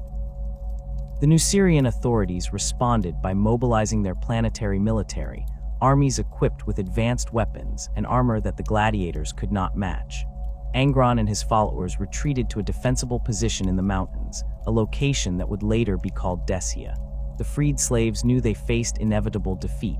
They were outnumbered, outgunned, and surrounded by forces that would show no mercy. Yet they chose to make their stand anyway, preferring death in battle to a return to slavery. Angron stood with them, refusing offers of single combat or personal surrender, determined to die alongside the men and women who had followed him to freedom. The Emperor's arrival occurred at this critical moment, when Angron and his rebels faced their final battle. The Master of Mankind had been searching for his lost sons throughout the Great Crusade, and his agents had finally located the 12th Primarch on Nuceria. What happened next remains one of the most debated incidents in Imperial history. The Emperor possessed the power to save Angron's army. His forces could have intervened in the battle. His technology could have turned the tide. His very presence could have forced the Nucerians to stand down. Instead, he chose to take only Angron, teleporting the Primarch away from the battlefield and leaving his followers to die at the hands of the Nucerian military. The Emperor's reasoning for this decision has never been adequately explained. Some records suggest he believed that saving the rebels would have violated his policy of non-interference in planetary affairs, that the Great Crusade required him to work with existing power structures rather than overthrow them. Others propose that he saw the gladiators as already lost, their rebellion doomed regardless of his intervention, and that spending resources to save them would have been wasteful. Still others argue that he simply did not understand the importance of the gladiators to Angron, that he failed to recognize how deeply his son had bonded with his fellow slaves. Whatever the reason, the result was catastrophic. Angron watched from the Emperor's ship as his brothers and sisters were slaughtered below, their last stand ending in exactly the massacre they had expected, but which he had been prevented from sharing. This trauma defined Angron's relationship with the Emperor and the Imperium from that moment forward. Unlike his brother Primarchs who embraced their father and their roles in the Great Crusade, Angron remained bitter and resentful. He had been stolen from his chosen death, forced to watch his only real family die while he lived. The Emperor offered him command of a legion, a position of honor and authority, but Angron viewed it as another form of slavery. He was expected to conquer worlds in the name of an empire he had never chosen to serve, to lead warriors who had never earned his loyalty, to perpetuate the same kind of tyranny he had fought against on Nuceria. The Butcher's nails continued to torment him, the pain and rage they generated now compounded by survivors' guilt and impotent fury at his father. The Warhounds met their Primarch with the traditional excitement and reverence that all legions showed when reunited with their gene fathers. They expected Angron to transform them as other Primarchs had transformed their legions, to teach them his ways and lead them to greater glory. What they received instead was a broken, rage-filled demigod who viewed them as tools at best and reminded him of his captivity at worst. Angron renamed the legion the World Eaters, a title that reflected both his contempt for the Great Crusade's mission and his own self-loathing. If the Emperor wanted him to conquer the galaxy, he would do so in the most brutal manner possible, turning his sons into the same kind of savage killers the Nucerian crowds had cheered for in the arenas.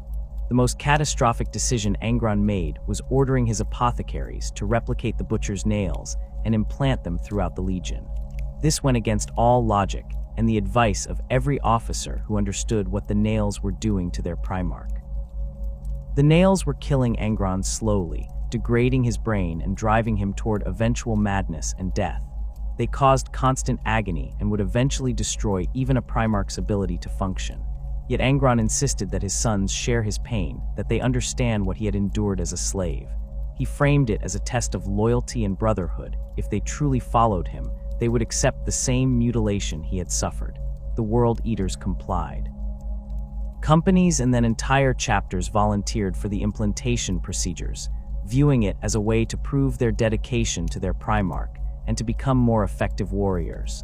The Legion's apothecaries, working from incomplete understanding of the archaeotech, they were replicating, created crude versions of the nails that achieved the basic function of increasing aggression while causing pain. The implantation process killed some recipients outright, their brains unable to handle the invasive surgery and the nails' activation. Others survived but suffered immediate personality changes, becoming more violent and unstable. A few seemed to handle the implants well initially, showing increased combat effectiveness without apparent downsides, which encouraged more volunteers to come forward. The long-term effects became apparent over the following decades of the Great Crusade. World Eaters with the nails grew progressively more aggressive and harder to control. They required constant combat to manage the pain the implants generated, becoming restless and violent during the periods between campaigns. Their ability to function in non-combat situations deteriorated as the nails damaged the parts of their brains responsible for impulse control and complex reasoning. Memory problems became common, with veterans forgetting details of campaigns they had fought in or the names of battle brothers they had served alongside for years. The World Eaters developed a reputation across the Imperium as the most brutal and least disciplined of the legions, warriors who could be counted on to break any enemy line, but who left unnecessary destruction in their wake. Other Primarchs and the Emperor himself expressed concern about what Angron was doing to his legion, but none took decisive action to stop it. The Emperor had allowed Angron to keep his own nails rather than removing them, and by extension seemed willing to tolerate their spread through the 12th Legion. Some Primarchs, like Horus and Lorgar, maintained friendly relationships with Angron despite their private misgivings. Others, like Roboute Guilliman and Rogel Dorn, viewed the World Eaters with barely concealed distaste and avoided working with them when possible. The World Eaters themselves became increasingly isolated from the rest of the Imperium's military forces, their reputation for excessive violence making other units reluctant to fight alongside them. When the Horus Heresy erupted and the War Master revealed his betrayal, Angron sided with the traitors immediately and enthusiastically. Unlike some Primarchs who agonized over their decision or required convincing, Angron saw the heresy as an opportunity to finally strike back at the Emperor, who had stolen him from his chosen death. The World Eaters participated in the initial massacre at Istvan III, where loyalist elements of the traitor legions were purged through orbital bombardment and ground assault. World Eaters' companies that had remained loyal to the Emperor found themselves attacked by their own battle brothers. The nails induced aggression of the traitors, making the betrayal particularly savage. The survivors of Istvan III reported that the World Eaters showed no hesitation or remorse, killing their former comrades with the same enthusiasm they brought to any combat. At Istvan V, the World Eaters formed part of the trap that decimated 3 loyalist legions. When the Iron Hands, Salamanders, and Raven Guard made their landing, expecting support from the traitor legions who had pretended to remain loyal, the World Eaters were among the first to reveal the deception.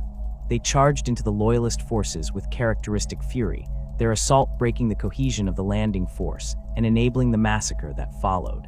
Angron himself led from the front, his presence on the battlefield driving his sons to even greater heights of violence. The drop site massacre at Istvan V provided the World Eaters with exactly the kind of combat they craved: close-quarters slaughter against worthy opponents with no need for restraint or mercy. The Shadow Crusade represented the World Eaters' most significant contribution to the heresy's prosecution. Angron and his legion joined forces with Lorgar and the Word-Bearers to prosecute a campaign of devastation across Ultramar, the 500 worlds that Roboute Guilliman had built into a model of imperial governance. The two legions made for strange allies. The Word-Bearers were zealots who had embraced chaos worship with religious fervor, while the World Eaters cared nothing for gods or theology and simply wanted to kill. Yet Lorgar and Angron maintained a functional partnership, the Word-Bearers providing strategic planning and demonic support, while the World Eaters served as the assault force that broke enemy resistance. The Shadow Crusade left a trail of dead worlds across Ultramar. The World Eaters did not conquer planets, they destroyed them. Populations were slaughtered wholesale, infrastructure demolished, anything of value burned or torn apart. The campaign served multiple purposes for the traitors. It kept Guilliman and his Ultramarines occupied, preventing them from reinforcing Terra during the final stages of the heresy. It provided the Word-Bearers with opportunities to conduct demonic rituals and spread chaos corruption. Most importantly for the World Eaters, it gave them unlimited opportunities for the violence they craved, battle after battle against an enemy who would not surrender or retreat. Angron's transformation into a demon Primarch occurred during the Shadow Crusade, specifically on the world of Nuceria. Lorgar had orchestrated events to bring his brother back to the planet where Angron had been enslaved, and there the Word-Bearers conducted a massive ritual that would complete Angron's fall to Khorne. The Primarch, already dying from the nail's degradation of his brain, embraced demonhood as an escape from the pain and mortality that plagued him. The transformation was agonizing and spectacular, Angron's body swelling to enormous size and sprouting wings, horns, and other demonic features. He became a being of pure rage, a demon Primarch of Khorne who existed to kill and destroy. The newly ascended Angron led his legion in destroying Nuceria completely, reducing the world that had enslaved him to a lifeless rock as his first act in his new form. The World Eaters participated in the siege of Terra, though their contribution was less organized than that of other traitor legions. By this point, the Nails and Khornate corruption had degraded the legion's cohesion to the point where they functioned more as a mob of individual killers than as a proper military force. They assaulted the Imperial Palace's walls with suicidal fury, throwing themselves at the defenses in waves that suffered horrific casualties, but gradually wore down the defenders through sheer persistence. Angron himself manifested on Terra, his demonic form towering over the battlefield and requiring the intervention of loyalist Primarchs to drive back. The World Eaters fought until the very end of the siege, and when Horus fell and the traitor forces retreated, they were among the last to withdraw, still trying to kill loyalists even as the retreat became a rout. The Legion's fate following the heresy mirrored that of the other traitor legions, exile in the Eye of Terror and gradual fragmentation into smaller warbands. The World Eaters' dissolution was particularly violent and complete. The incident that shattered them came when Khârn, driven completely mad by the Nails and Khorne's influence, turned on his own brothers during an argument over their defeat. His rampage killed hundreds of World Eaters and destroyed what little command structure the Legion retained. The survivors scattered, forming independent warbands led by individual champions who had no loyalty to each other or any greater organization. These warbands continue to launch raids into Imperial space, each following their own agendas, but all united by their dedication to Khorne and their need for constant violence to satisfy the Nail's demands. The world of Nuceria existed as a cautionary tale of human civilization's capacity for cruelty long before the Emperor's forces discovered it during the Great Crusade. The planet had achieved a level of technological sophistication that placed it above most human worlds that had survived Old Night, with functioning cities, advanced medical technology, and even some archaeotech devices salvaged from the Dark Age of technology. Yet this advancement had not translated into enlightenment or progress. Instead, Nucerian society had crystallized around a brutal caste system where the ruling elite, known as High Riders, maintained their power through a combination of technological superiority and carefully cultivated bread and circuses spectacle. The gladiatorial arenas formed the centerpiece of this system, massive structures where slaves fought and died for the entertainment of crowds that numbered in the hundreds of thousands. The High Riders had discovered archaeotech neural implants in ancient ruins, devices whose original purpose remained unknown, but which the Nucerians had repurposed into instruments of control. These implants, which would later be known as the Butcher's Nails, served multiple functions for the slavers who used them.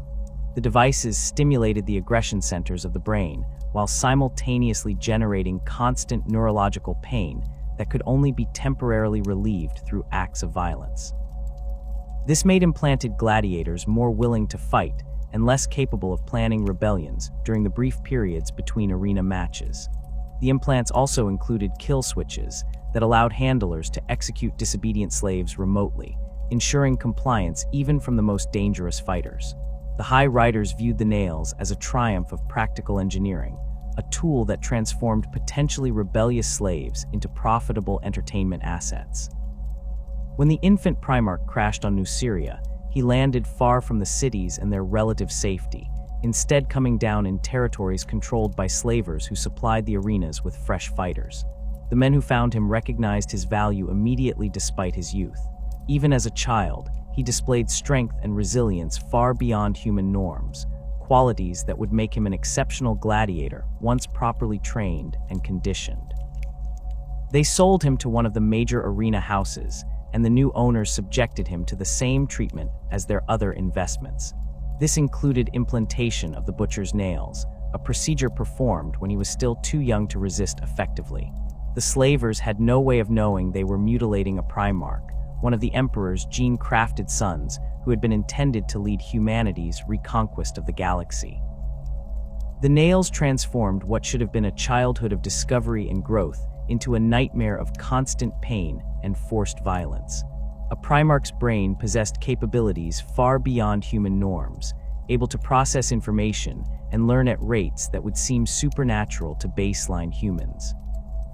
The nails could not completely override these capabilities, but they corrupted them, channeling the young Primarch's intellect toward violence and survival, while causing neurological damage that would have killed a normal human within months.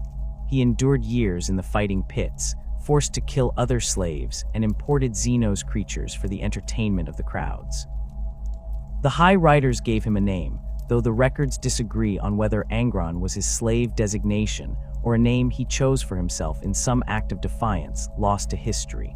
The gladiator who would become the 12th Primarch accumulated victories that made him famous across Nuceria's arena circuit. Crowds learned to recognize him, to cheer when he entered the sand, to place bets on how quickly he would kill his opponents. The arena masters pitted him against increasingly dangerous adversaries, seeking to test the limits of their prize fighter. He killed trained warriors from other stables, predatory Xenos beasts brought from off-world at great expense, even other gladiators who had earned their own reputations for deadliness. Each victory added to his legend while the nails continued their work, carving away at his brain and driving him deeper into patterns of violence and rage. Yet some core of his Primarch nature remained intact, enough for him to recognize the fundamental injustice of his situation and to begin planning resistance. The organization of a slave rebellion under the noses of the High Riders required both exceptional intelligence and a willingness to risk immediate execution. Angron managed both. He learned to identify other gladiators who possessed the mental resilience to resist the nails' influence, fighters who had not yet been completely reduced to mindless killers. He communicated with them during the brief periods between matches, in training yards and holding cells, building a network of potential rebels. The technical challenge of disabling the kill switches in the nails required knowledge that no slave should have possessed, but Angron's Primarch intellect allowed him to understand the archaeotech devices well enough to sabotage them. The process was dangerous and often fatal, but enough gladiators survived the procedure to form the core of a rebellion. The uprising began simultaneously across multiple cities when Angron gave the signal. Thousands of gladiators turned on their handlers and guards, overwhelming them through sheer numbers and the element of surprise. The High Riders had grown complacent, confident that the nails' kill switches made rebellion impossible. They learned otherwise as their arenas became slaughterhouses and their prize fighters carved paths of destruction through the surrounding districts. Angron led the largest group, several thousand freed slaves who fought their way out of the city and into the mountains beyond. For weeks, the rebellion succeeded beyond what anyone had believed possible. The gladiators, trained fighters led by a Primarch, even if they did not understand what he truly was, defeated the security forces sent against them in a series of running battles. The Nucerian authorities responded by mobilizing their planetary military, proper armies with advanced weapons and armor rather than the glorified guards who protected the arenas. These forces outnumbered the rebels significantly and possessed firepower that the gladiators could not match. Angron recognized that victory was impossible, that his followers faced inevitable defeat and execution. He led them to a defensible position in the mountains, a location that would later be named Descia, where they prepared to make their final stand. The rebels knew they would die there, but they chose to face that death as free men and women rather than return to slavery. Angron refused all offers to surrender or to save himself through single combat against Nucerian champions, determined to die alongside the people who had followed him to freedom. The Emperor's arrival at this moment represented one of the most controversial decisions in Imperial history. His agents had located the 12th Primarch on Nuceria, and the Master of Mankind came personally to retrieve his lost son.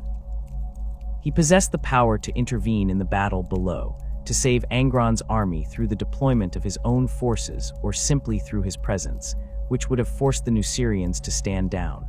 Instead, he chose to take only Angron, teleporting the Primarch away from the battlefield and leaving his followers to die. The Emperor's reasoning has never been adequately explained in any surviving records. The result was that Angron watched from orbit as the Nucerian military slaughtered his brothers and sisters, their last stand ending in exactly the massacre they had expected, but which he had been prevented from sharing. This trauma poisoned Angron's relationship with the Emperor and the Imperium from the beginning. Unlike his brother Primarchs who embraced their father and their roles in the Great Crusade with varying degrees of enthusiasm, Angron remained bitter and resentful. He had been stolen from his chosen death, forced to watch his only real family die while he lived. The Emperor offered him command of the Warhounds Legion, a position of honor that other Primarchs would have valued, but Angron viewed it as another form of slavery. He was expected to conquer worlds for an empire he had never chosen to serve, to lead warriors he had not selected, to perpetuate the same kind of tyranny he had fought against on Nuceria. The Butcher's nails continued to torment him, their pain now compounded by survivors' guilt and rage at his father that could never be satisfied through violence.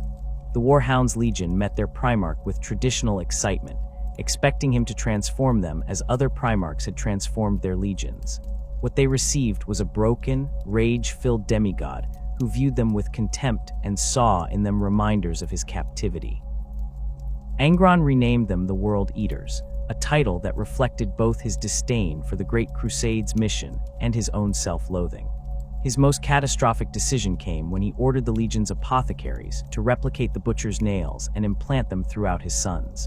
This went against all logic and medical advice, as the nails were clearly killing Angron slowly, degrading his Primarch brain and driving him toward eventual madness and death.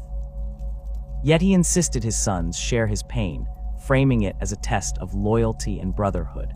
The World Eaters complied because they were Space Marines, engineered to follow their Primarch's commands, and because they genuinely believed sharing their father's suffering would bring them closer to him. The Legion's apothecaries worked from incomplete understanding of the archaeotech they were replicating, creating crude versions that achieved the basic function of increasing aggression while causing neurological pain.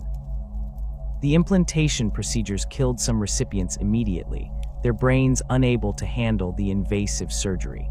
Others survived but suffered personality changes, becoming more violent and unstable. The long-term effects manifested over the following decades as World Eaters with the nails grew progressively more aggressive, harder to control, and less capable of functioning in non-combat situations. Memory degradation became common, with veterans forgetting campaigns they had fought or names of battle brothers they had served alongside for years. The relationship between Angron and the Emperor never improved during the Great Crusade. The Primarch led his legion in the campaigns assigned to him, but he did so with barely concealed contempt for the entire enterprise. He viewed the Great Crusade as hypocrisy, the Emperor conquering the galaxy in the name of human unity, while employing the same brutal methods that any tyrant might use. Angron saw no meaningful difference between the Imperium's forced compliance and the slavery he had endured on Nuceria, only a difference in scale. His conversations with the Emperor, on the rare occasions they occurred, reportedly devolved into arguments where Angron questioned the entire premise of the Crusade, while the Emperor grew increasingly frustrated with his son's refusal to embrace his role. Other Primarchs attempted to reach out to Angron with varying degrees of success. Horus maintained a functional relationship based on mutual respect for combat prowess.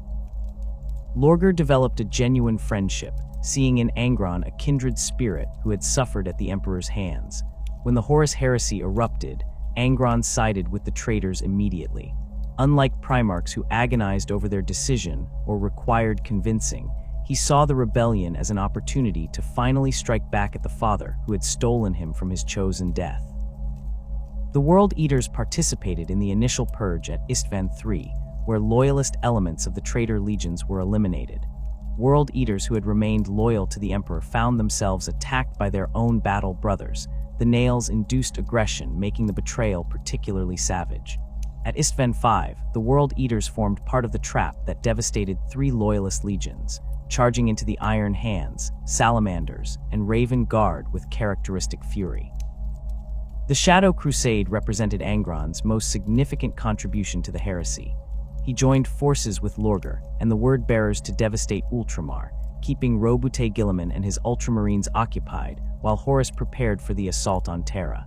The 2 legions made strange allies, the Word-Bearers being zealots who had embraced chaos worship, while the World Eaters cared nothing for gods and simply wanted to kill. Yet the partnership functioned because it gave both legions what they needed. The Word-Bearers conducted their rituals and spread corruption, while the World Eaters served as the assault force that broke all resistance. The campaign left a trail of dead worlds across Ultramar, populations slaughtered wholesale and infrastructure demolished. Lorgar orchestrated events to bring Angron back to Nuceria during the Shadow Crusade, engineering a confrontation that would complete his brother's transformation. The Word-Bearers conducted a massive ritual on the world where Angron had been enslaved, a ceremony designed to elevate him to demonhood. The Primarch was dying, the Butcher's Nails having degraded his brain to the point where even his superhuman physiology could barely sustain him. He embraced the transformation Lorgar offered, seeing it as an escape from the pain and mortality that had plagued him since childhood. The ritual succeeded, Angron's body undergoing a horrific metamorphosis as Khorne claimed him completely. The transformation turned Angron into something that transcended his previous existence as a Primarch. His body swelled to enormous size, muscles bulging with demonic strength far beyond what even gene engineering had granted him. Massive wings erupted from his back, leathery appendages that allowed flight despite their apparent inability to generate sufficient lift through any physical mechanism. His skin darkened to a deep red that seemed to glow with inner fire, stretched over a frame that had grown to twice his previous height. Horns sprouted from his skull, curved and brass-colored, framing a face that had become bestial and inhuman. His hands ended in claws that could tear through ceramite armor as easily as flesh. The Butcher's Nails, which had tormented him for over a century, became irrelevant, their pain subsumed into the greater agony and ecstasy of his transformation into a demon Primarch of Khorne. The newly ascended Angron led his legion in destroying Nuceria completely, reducing the world that had enslaved him to a lifeless wasteland. The High Riders who had profited from the arenas died screaming as World Eaters tore through their cities. The arenas themselves were demolished, their stones scattered and their foundations salted. The planetary population was slaughtered down to the last child, Angron making no distinction between the guilty elite and the common citizens who had cheered in the crowds. The destruction of Nuceria satisfied nothing in Angron's psyche, provided no catharsis or closure, but it demonstrated what he had become, a being of pure rage who existed only to kill and destroy. The Demon Primarch participated in the siege of Terra, his presence on the battlefield requiring intervention from loyalist Primarchs to drive back. He manifested in real space through the same mechanisms that allowed Greater Daemons to cross the barrier between the warp and reality, his demonic form towering over the Imperial Palace's walls. The defenders reported that his roars could be heard across entire sections of the palace, that his footsteps shook the ground, that space marines who had faced every horror the heresy could produce broke and ran at the sight of him. He killed thousands during the siege, carving through loyalist forces with weapons that had become extensions of his demonic body. Only when Horus fell and the traitor forces retreated did Angron withdraw, pulled back into the warp as the energy sustaining his manifestation dissipated. The World Eaters fled into the Eye of Terror alongside the other traitor legions following their defeat at Terra.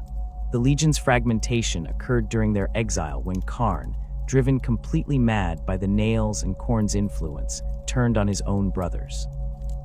His rampage killed hundreds of World Eaters and destroyed what little command structure remained, shattering the Legion into independent warbands that persist to the current era. Angron himself became bound by the same limitations that affect all demon Primarchs. His existence as a creature of the warp meant he could only manifest in real space under specific conditions, requiring either massive rituals to summon him or taking advantage of tears in reality, where the barrier between dimensions had weakened. The First War for Armageddon in the 41st millennium marked Angron's most significant manifestation since the heresy. He led a massive demonic incursion onto the Hive world, his World Eaters' warbands supporting hordes of Khornate demons in a campaign of destruction that threatened to consume the entire planet. The demon Primarch's presence on Armageddon created a reality warping effect, the laws of physics bending around him as the warp bled into real space. Civilians who saw him went mad, their minds unable to process what they witnessed. Planetary defense forces broke and ran rather than face him. Even Space Marines struggled to maintain cohesion when fighting in his vicinity, the sheer wrongness of his existence affecting them on a level that transcended normal fear. The Imperium's response to Angron's invasion demonstrated the resources required to combat a demon Primarch. The Space Wolves chapter deployed in its entirety, bringing their full strength to bear against the incursion. The Grey Knights, the Imperium's specialists in combating demonic threats, sent multiple brotherhoods to Armageddon. The fighting lasted for months, entire Hive cities reduced to ruins as the two sides clashed. Angron personally killed dozens of Space Marines, his demonic weapons and supernatural strength making him nearly unstoppable in close combat. The Grey Knights eventually managed to banish him through a combination of their psychic powers and a ritual that exploited weaknesses in the summoning that had brought him to Armageddon. The banishment did not destroy Angron, but sent him back to the warp, where he would need to rebuild his strength before manifesting again. The aftermath of the First War for Armageddon saw the Imperium implement extreme measures to contain knowledge of what had occurred. The Inquisition ordered the sterilization of the Imperial Guard regiments that had fought on Armageddon, killing millions of soldiers, to prevent them from spreading word of the demon Primarch's existence. Civilian survivors faced similar fates, entire Hive populations deemed too contaminated by what they had witnessed to be allowed to live. The Space Wolves objected to these measures, leading to a brief conflict between the chapter and the Inquisition that nearly escalated into open warfare. The incident demonstrated both the threat that demon Primarchs represented and the lengths the Imperium would go to suppress information about chaos. Angron has manifested several times since Armageddon, though never again on such a massive scale. During the era Indomitus following the opening of the Great Rift, he led the Dominion of Fire campaign, a series of raids and invasions across multiple sectors. These incursions followed a pattern where World Eaters' warbands would weaken the barrier between real space and the warp through sustained slaughter, creating conditions that allowed Angron to manifest briefly. He would rampage through whatever forces opposed him, killing until the energies sustaining his presence depleted and he was pulled back into the warp. These hit-and-run manifestations proved difficult for the Imperium to counter, as by the time sufficient forces could be mobilized to confront a demon Primarch, Angron had already withdrawn. The Demon Primarch's current existence consists of endless warfare in both the warp and real space. Within Khorne's domain, he commands respect even from bloodthirsters, his status as an ascended Primarch placing him among the mightiest of the Blood God's servants. He leads demonic legions in the eternal conflicts that rage across the Immaterium, fighting against the servants of other Chaos gods and against anything else that crosses his path. When he manifests in real space, he brings a piece of Khorne's realm with him, reality warping to accommodate his presence. The ground beneath his feet runs with blood that has no source, skulls appear from nowhere to pile around him, and the air itself seems to thicken with rage. World Eaters warbends throughout the galaxy view Angron with religious reverence despite his own contempt for worship. They see in him the ultimate expression of what they aspire to become, a being of pure violence freed from all constraints and limitations. When word spreads that the Demon Primarch will manifest for a particular campaign, World Eaters from across the galaxy converge on the location, eager to fight in their Gene Father's presence. These gatherings create temporary armies of significant size, thousands of Khornate warriors united by their desire to shed blood alongside Angron. The warbands invariably fall back into conflict with each other once the Demon Primarch withdraws, but while he remains manifest, they function with unusual cohesion. Angron's relationship with Khorne differs from that of champions who were corrupted gradually or who embraced chaos worship willingly. The Demon Primarch serves the Blood God not out of faith or devotion, but because their natures have become fundamentally aligned. Angron exists to kill and destroy, Khorne exists to receive offerings of blood and skulls, and this transactional relationship requires no theology or worship to function. The Primarch makes no prayers to his patron, conducts no rituals beyond the act of slaughter itself, and shows no interest in Khornate doctrine or philosophy. He simply kills, and in killing feeds the Blood God, and in feeding the Blood God receives the power to continue killing. This pure, uncomplicated relationship may explain why Khorne favors Angron so highly despite the Primarch's lack of religious sentiment. The worship of Khorne differs fundamentally from the veneration of the other Chaos gods in its brutal simplicity and directness. Where Tzeentchian cultists engage in elaborate schemes and multi-layered plots, where Nurglites conduct ceremonies of decay and transformation, and where Slaaneshi devotees pursue ever more elaborate sensations, Khornate worship requires only violence and the offering of its fruits. This straightforward nature makes the Blood God's cult simultaneously the most accessible and the most dangerous of the Chaos faiths.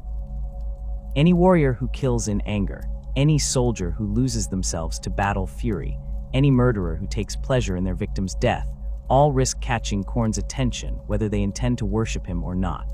The transition from righteous warrior to Khornate cultist can occur so gradually that the victim never recognizes the moment they cross the line.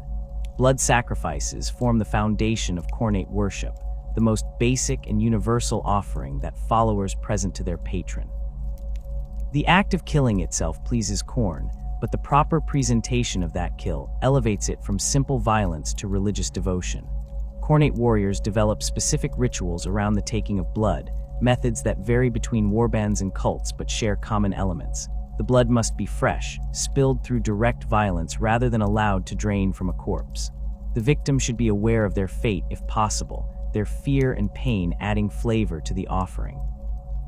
The one performing the sacrifice speaks words of dedication, simple phrases that acknowledge Khorne as the recipient of the kill. Blood for the Blood God serves as the most common invocation, though individual champions and warbands develop their own variations.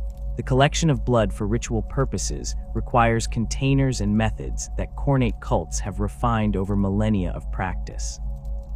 Brass bowls and chalices serve as the preferred vessels, the sacred metal of Khorne holding the blood without tainting it. Cultists anoint weapons and armor with fresh blood before battle, believing this dedication enhances their effectiveness and draws Khorne's favor.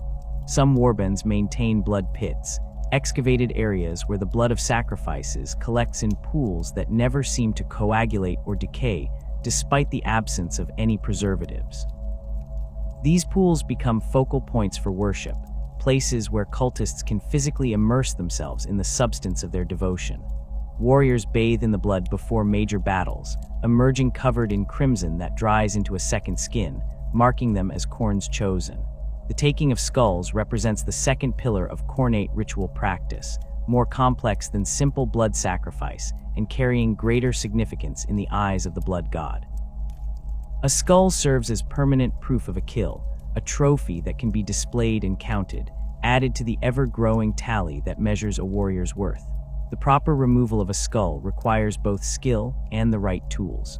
Khornate warriors carry specialized knives and saws for this purpose, blades designed specifically for separating heads from bodies and then cleaning the bone of flesh.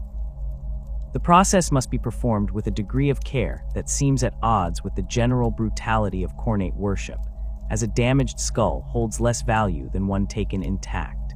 The preparation of skulls follows procedures that individual warbands pass down through generations. Some boil the heads to remove flesh, others use chemicals or simply leave them for scavengers to clean. The bone itself receives treatment to preserve it, preventing decay that would diminish the trophy's value. Skilled cultists carve runes into the skulls, marking them with the identity of the victim when known and symbols of dedication to Khorne. The most prized skulls receive elaborate decoration, brass fittings and jeweled eye sockets, transforming them into works of art that celebrate both the kill and the killer's devotion.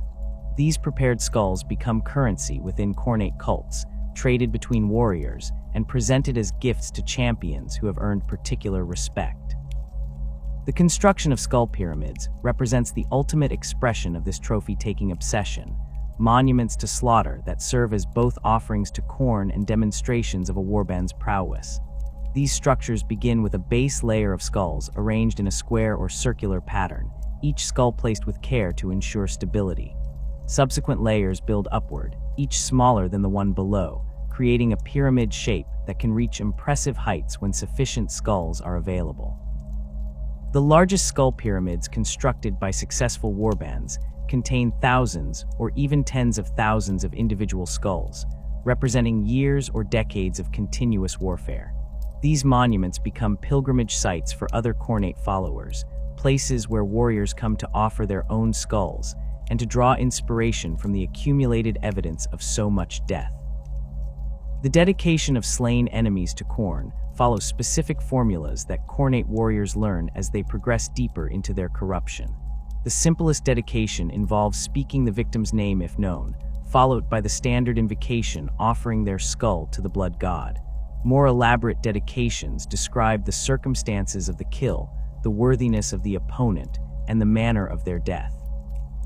Champions leading warbands often perform mass dedications after major battles, standing atop piles of enemy dead and formally presenting the entire slaughter to their patron.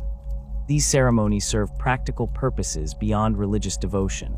They reinforce the warband's cohesion, remind all participants of their shared purpose, and create opportunities for champions to demonstrate their authority through their proximity to Khorne's favor. Khornate warbands organize themselves according to principles that emphasize martial prowess and proven capability in combat.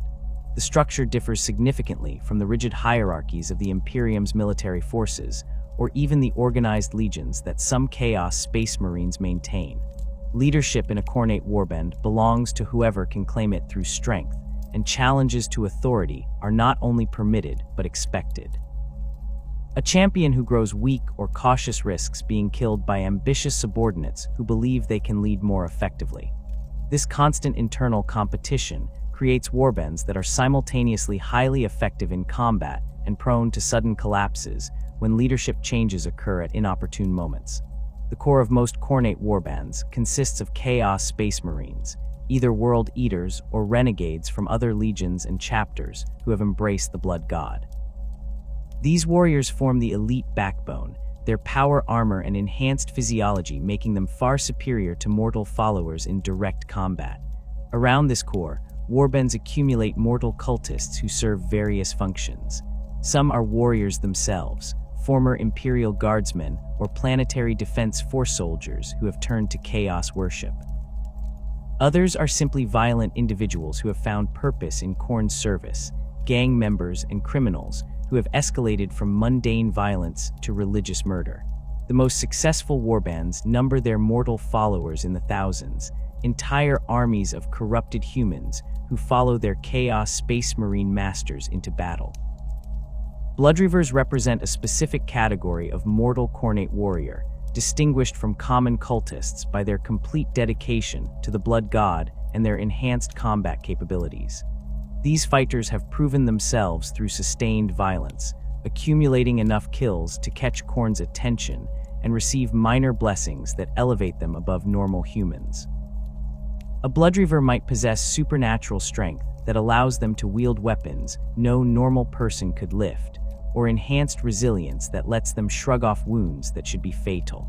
They wear armor cobbled together from scavenged materials and decorated with Khornate symbols, skulls chained to their belts and shoulders, their weapons crude but effective implements designed for maximum bloodshed. Bloodreaver bands operate with a degree of independence within larger warbands, forming their own internal hierarchies based on kill counts and demonstrated ferocity. They compete among themselves for the honor of leading charges and claiming the most dangerous opponents, viewing each battle as an opportunity to prove their worth to both their mortal commanders and to Khorne himself. The most successful Bloodreavers accumulate enough favor to receive more substantial mutations and blessings, their bodies transforming as Khorne reshapes them into more effective killers. Some eventually transcend their mortal origins entirely, ascending to become Chaos Space Marines through a combination of the Blood God's favor and the intervention of dark Mechanicum warpsmiths who can perform the necessary augmentations. Skullreapers occupy the upper tier of mortal Khornate warriors, elite fighters who have survived countless battles and accumulated tallies of skulls that rival those of lesser Chaos Space Marines. These warriors receive Khorne's blessings more generously than common Bloodreavers, their bodies swelling with demonic strength and their weapons becoming extensions of the Blood God's will. A Skullreaper stands taller than a normal human, their muscles enhanced beyond natural limits, their skin often bearing the mark of Khorne burned into their flesh. They wield massive two-handed weapons, axes, greatswords, or crude but effective clubs studded with spikes that they swing with supernatural strength and precision. Skullreaper units form the shock troops of mortal Khornate forces, deployed in situations where Bloodreavers would be insufficient, but committing Chaos Space Marines would be wasteful. They charge into enemy formations with the same reckless fury that characterizes all Khornate warriors, but with the discipline and skill that comes from surviving dozens or hundreds of battles. Unlike Bloodreavers who might break and scatter if faced with overwhelming opposition, Skullreapers fight to the death, viewing retreat as an unacceptable betrayal of their patron. Their armor, while still inferior to power armor, incorporates pieces of ceramite scavenged from fallen space marines and blessed through blood rituals that enhance its protective qualities beyond what the material alone should provide. Mortal champions who lead Khornate warbands or significant portions thereof occupy positions of genuine authority and danger. These individuals have accumulated records of violence that span years or decades, their personal tallies of skulls numbering in the hundreds or thousands. They bear the mark of Khorne prominently, often on their faces or bare chests where all can see it, and they carry weapons that have become legendary within their warbands. A mortal champion might wield a demon weapon, though such artifacts are rare and dangerous even for those who have proven their dedication. More commonly, they carry blessed weapons that have drunk the blood of so many victims that they have developed quasi-sentience, thirsting for more kills and guiding their wielders' hands toward the most effective strikes. The relationship between mortal champions and the Chaos Space Marines they nominally serve alongside creates complex dynamics within Khornate warbands. A mortal champion who has accumulated sufficient favor from Khorne commands respect even from Space Marines, as the Blood God's blessing matters more than genetic enhancement or power armor. However, the physical superiority of Chaos Space Marines means that challenges between mortals and transhumans typically end with the mortal's death unless Khorne intervenes directly. Smart mortal champions maintain their authority through demonstrated prowess against appropriate opponents, avoiding direct confrontations with Space Marines while ensuring their kill tallies remain impressive. They lead their mortal followers effectively, channeling their aggression toward the warband's enemies rather than allowing it to turn inward. Sacred sites dedicated to Khorne appear wherever his worship becomes established, locations that serve as focal points for ritual activity and gathering places for scattered warbands. Blood pits represent the most common type of Khornate shrine excavated areas where ritual combat occurs and where blood sacrifices accumulate.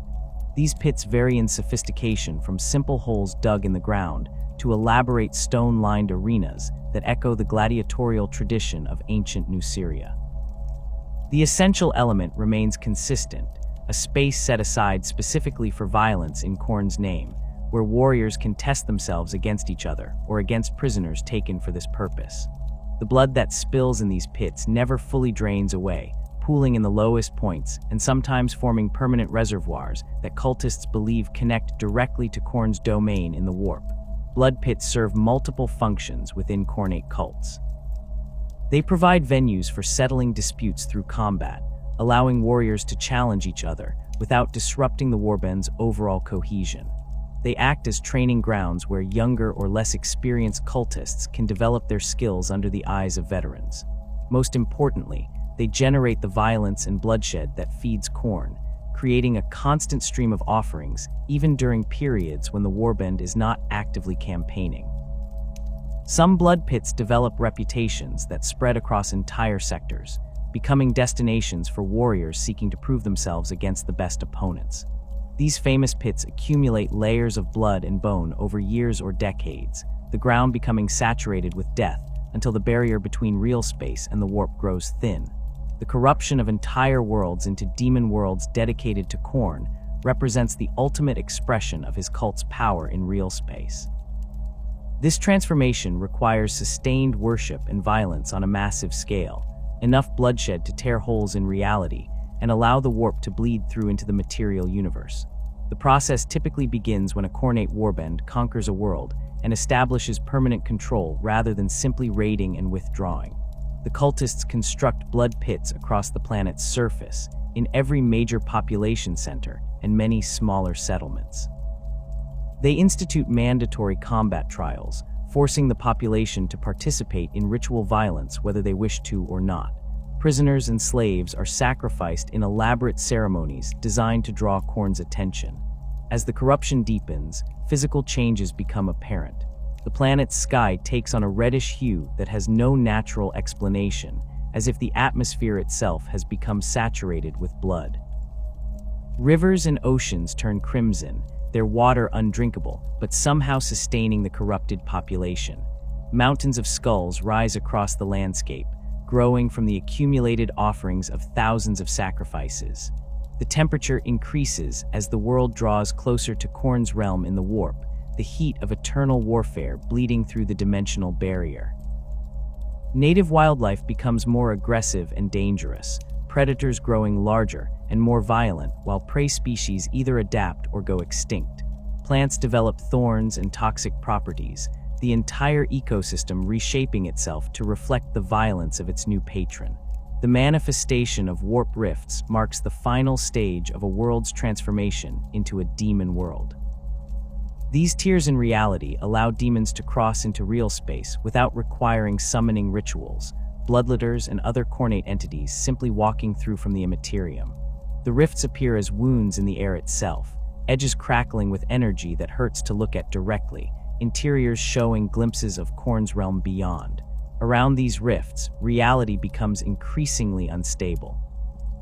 The laws of physics bend and break, time flowing at different rates in different locations, gravity fluctuating randomly, solid matter becoming semi-permeable. The human population, those who survive the transformation process, evolve into something that can no longer be called entirely human, their bodies and minds warped by constant exposure to warp energy and Khorne's influence. Demon worlds dedicated to Khorne become staging grounds for invasions into real space, bases from which warbands can launch raids into Imperial territory before retreating to the relative safety of their corrupted home.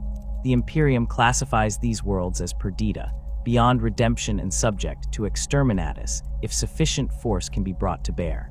However, destroying a demon world proves far more difficult than eliminating a normal planet. The warp corruption that saturates these locations makes them resistant to conventional weapons, and any Imperial forces that land to prosecute ground campaigns face not only the world's defenders, but reality itself turning against them. The Eightfold Path represents a formalized progression of trials that some Khornate warriors undertake to prove their worthiness for greater favor from the Blood God. The concept originates in the sacred significance of the number 8 in Khornate theology, though individual warbands and champions interpret the specifics differently. The most common version requires a warrior to complete 8 specific challenges, each designed to test different aspects of martial prowess and dedication to violence.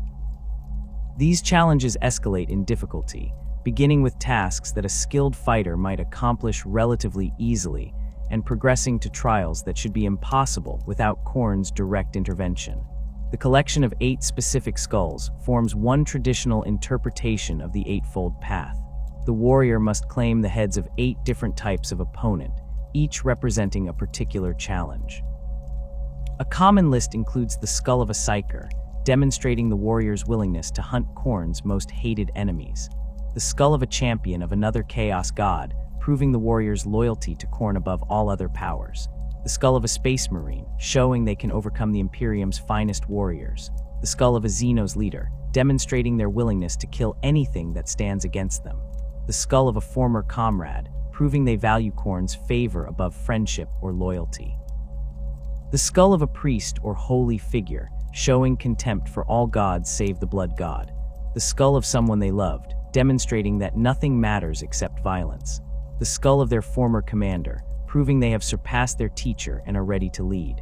The defeat of 8 champions represents an alternative version of the Eightfold Path that focuses purely on combat prowess rather than the symbolic significance of specific victims. The warrior must seek out and defeat 8 opponents of exceptional skill in single combat, each victory witnessed by other Khornate followers who can verify the accomplishment. The champions need not come from any specific faction. They might be fellow Khornate warriors, loyalist space marines, Eldari exarchs, orc warbosses, or any other fighter of proven capability. The key requirement is that each opponent must be genuinely challenging, someone who poses a real threat of killing the aspirant. Warriors who attempt this version of the Eightfold Path often spend years or even decades hunting for worthy opponents, traveling across the galaxy in search of challenges that will satisfy Khorne's standards. Completion of the Eightfold Path, regardless of which interpretation the warrior follows, marks them as exceptional even among Khornate followers. Khorne grants substantial blessings to those who succeed, mutations and enhancements that elevate them far above common cultists. They might receive demon weapons, artifacts that other warriors spend lifetimes trying to earn. They gain positions of leadership within their warbands, their proven dedication making them natural commanders. Some who complete the path find themselves on the road to eventual demonhood, having demonstrated the exceptional qualities that Khorne seeks in those he elevates to immortality. The path serves as both test and filter, separating warriors who merely worship violence from those who embody it so completely that they become extensions of the Blood God's will in real space. The eternal conflict between Khorne and Slaanesh represents one of the most fundamental oppositions within the warp, a hatred so profound that it shapes the very geography of the immaterium. The two gods exist as perfect antitheses, their natures so incompatible that they cannot coexist peacefully even by the standards of chaos.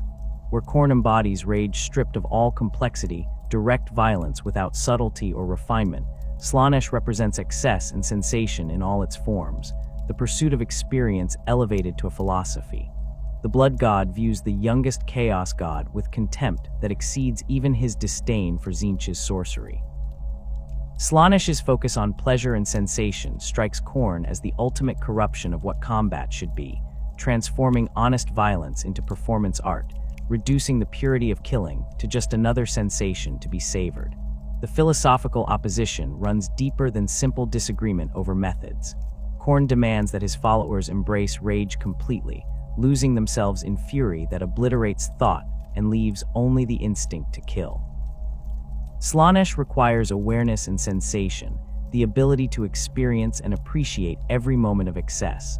A warrior lost to Khornate bloodlust feels nothing beyond the compulsion to destroy, while a Slaaneshi devotee seeks to extract maximum sensation from every experience. These approaches cannot be reconciled.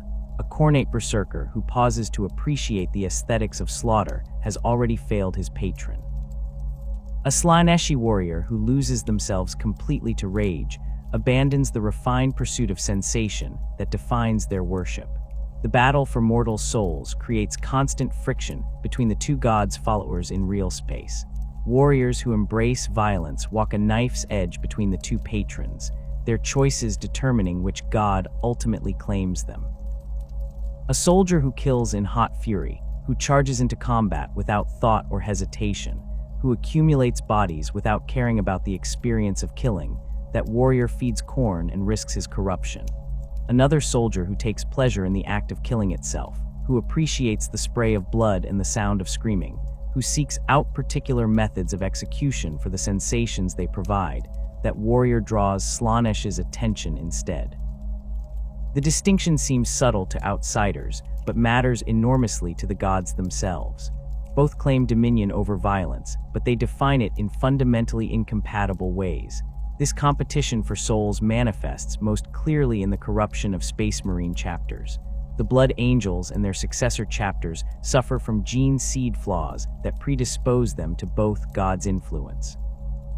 The black rage that afflicts these chapters drives warriors into states of berserker fury, where they lose all awareness of their surroundings and attack everything in reach, behavior that perfectly serves Khorne's preferences.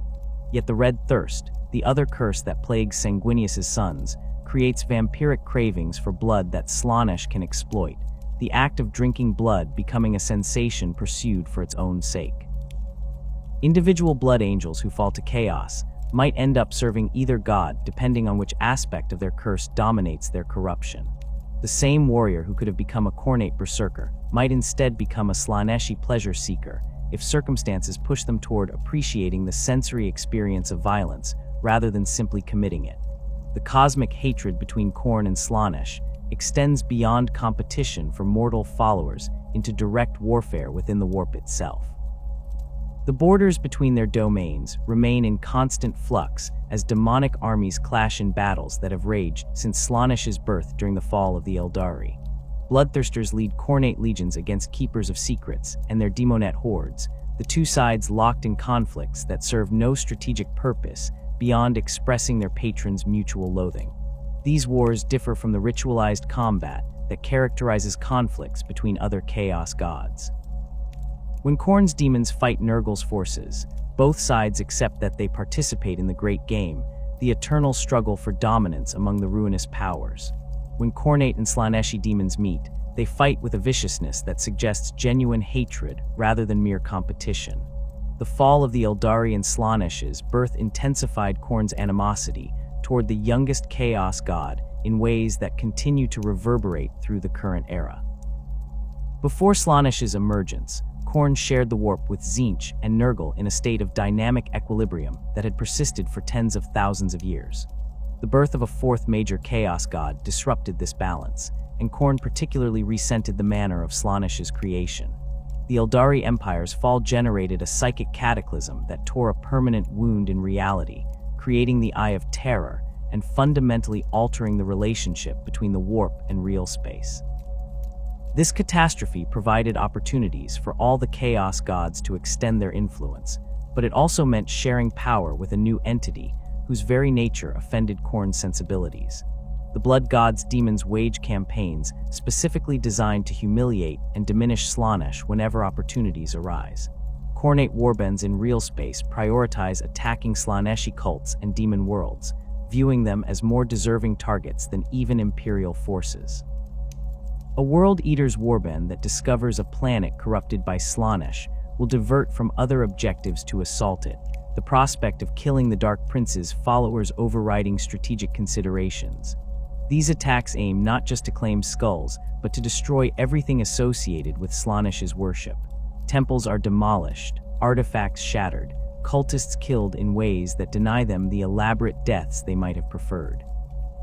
The violence is thorough and uncompromising, driven by genuine hatred rather than the relatively dispassionate slaughter that Khornate warriors inflict on other enemies. The rivalry with Tzeentch predates Slaanesh's birth and stems from equally fundamental philosophical opposition, though it manifests differently than the conflict with the Dark Prince. Khorne's hatred of sorcery and psychic powers places him in direct opposition to the Architect of Fate, whose entire domain revolves around magic, scheming, and the manipulation of reality through supernatural means. Where Khorne demands direct action and honest violence, Tzeentch embodies complexity and indirection, achieving goals through elaborate plans that might take centuries to unfold.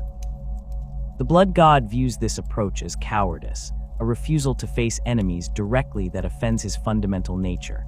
A warrior who kills with a blade demonstrates courage and strength. A sorcerer who incinerates that same opponent with warpfare from across a battlefield demonstrates only their willingness to hide behind powers they did not earn through martial prowess. The prohibition against sorcery that defines Khornate worship exists primarily as a rejection of Tzeentch's methods and influence. Khorne does not oppose the warp itself. He exists within it, his demons are creatures of it, and his blessings channel its energies into his followers. What he opposes is the use of psychic powers and sorcery to achieve what should be accomplished through physical violence. This distinction matters enormously to the Blood God and his followers. A Khornate champion whose body swells with demonic strength, who moves with supernatural speed, who shrugs off wounds that should be fatal. These enhancements are acceptable because they augment the warrior's ability to engage in direct combat. A sorcerer who teleports across the battlefield, who incinerates enemies with psychic fire, who manipulates minds and bends reality to their will. These abilities violate Khorne's principles because they allow killing without personal risk or physical engagement. Tzeentch views Khorne with a mixture of contempt and wariness that mirrors the Blood God's feelings toward him. The Architect of Fate considers Khorne's straightforward nature to be simplistic and his rejection of sorcery to be willful ignorance of the warp's full potential.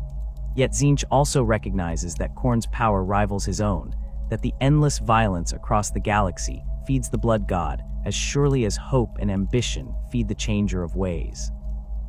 The two gods engage in the Great Game with particular intensity, each seeking to undermine the other's plans and corrupt the other's followers.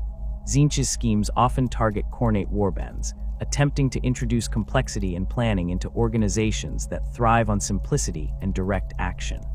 Khorne's response typically involves sending his followers to hunt down Tzeentchian sorcerers and destroy their carefully laid plans through overwhelming violence.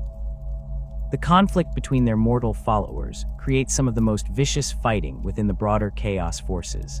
World Eaters and Thousand Sons have clashed repeatedly throughout their histories, the two legions drawn into conflict by their patrons' mutual hatred. The Thousand Sons rely heavily on sorcery, their rubric marines animated by the souls of dead sorcerers, and their mortal cultists wielding psychic powers. The World Eaters despise everything the Thousand Sons represent, viewing them as the ultimate example of warriors who have abandoned honest combat in favor of cowardly magic. When these forces meet, the World Eaters attack with particular fury, seeking to close the distance and engage in melee combat where the Thousand Sons' sorcery provides less advantage. The Thousand Sons respond by attempting to maintain range, using their psychic powers to slow or redirect the Khornate assault, while their bolters and warp fire thin the enemy ranks. These conflicts rarely produce decisive victories for either side. The World Eaters' resistance to psychic powers, a blessing from Khorne that makes them harder to affect with sorcery, allows them to weather attacks that would devastate other forces. Fleshhounds and other Khornate demons can shrug off psychic assaults entirely, their nature as manifestations of the Blood Gods while making them effectively immune to Tzeentchian magic. Yet the Thousand Sons possess advantages in range and mobility that allow them to avoid prolonged melee combat when possible. Their sorcerers can teleport units across the battlefield, create barriers of warp energy that slow enemy advances, and strike from unexpected angles using scrying and divination. The result is typically a grinding stalemate where neither side can gain enough advantage to completely destroy the other, though both inflict substantial casualties in the attempt. The The relationship between Khorne and Nurgle represents the most complex dynamic among the Chaos gods, characterized by occasional cooperation, despite fundamental differences in philosophy and approach. The two gods share certain commonalities that their relationships with Tzeentch and Slaanesh lack. Both embrace aspects of death and destruction, though they conceptualize these concepts differently. Both attract followers who value endurance and the willingness to face suffering directly rather than avoiding it through trickery or excess. Most significantly, both harbor particular hatred for Slaanesh that occasionally overrides their rivalry with each other, creating temporary alliances against their mutual enemy. These alliances manifest most clearly during major warp incursions, when the forces of multiple Chaos gods coordinate their efforts. Khornate and Nurglite warbands have fought alongside each other in campaigns against Imperial worlds, their combined assault proving more effective than either could achieve alone. The Khornate forces provide shock troops and close combat specialists who excel at breaking enemy lines, while Nurglite forces offer resilience and the ability to hold ground once taken. The two groups' approaches to warfare complement each other in ways that Khorne's forces rarely experience when working with followers of other gods. A World Eater's assault supported by Death Guard heavy infantry can overwhelm defenses that would stop either force individually, the Khornate berserkers creating breaches that the Nurglite warriors exploit and expand. Yet fundamental differences in their approaches to death and decay prevent these alliances from becoming permanent or particularly comfortable for either side. Khorne views death as the culmination of violence, the final proof of martial superiority, something to be inflicted quickly and moved past in pursuit of the next kill. Nurgle conceptualizes death as a process rather than an event, something to be savored and appreciated in all its stages. A Khornate warrior wants to accumulate bodies as quickly as possible, viewing efficiency in killing as a virtue. A Nurglite follower might deliberately prolong an enemy's suffering, appreciating the stages of decay and disease that lead to eventual death. These different priorities create friction, even when the two groups nominally cooperate. World Eaters grow impatient with Death Guard, who they view as too slow and methodical. Death Guard consider World Eaters to be wasteful, killing so quickly that they miss opportunities to spread Nurgle's gifts. The demons of the two gods interact with similar ambivalence. Bloodthirsters and Great Unclean Ones acknowledge each other as worthy opponents when they meet in the warp's eternal conflicts, showing a degree of respect absent from encounters with Keepers of Secrets or Lords of Change. Bloodletters and Plaguebearers can fight alongside each other without the immediate hostility that erupts when Khornate demons encounter demonettes. Yet they never truly trust each other, and their cooperation lasts only as long as their immediate objectives align. Once the shared enemy is defeated or the campaign concludes, forces that fought together often turn on each other, the underlying rivalry between their patrons reasserting itself. Khorne's war against the Imperium of Man represents his most sustained and significant engagement with real space forces, a conflict that has raged since the Horus Heresy and shows no signs of ending. The Imperium presents an almost perfect target for Khornate aggression.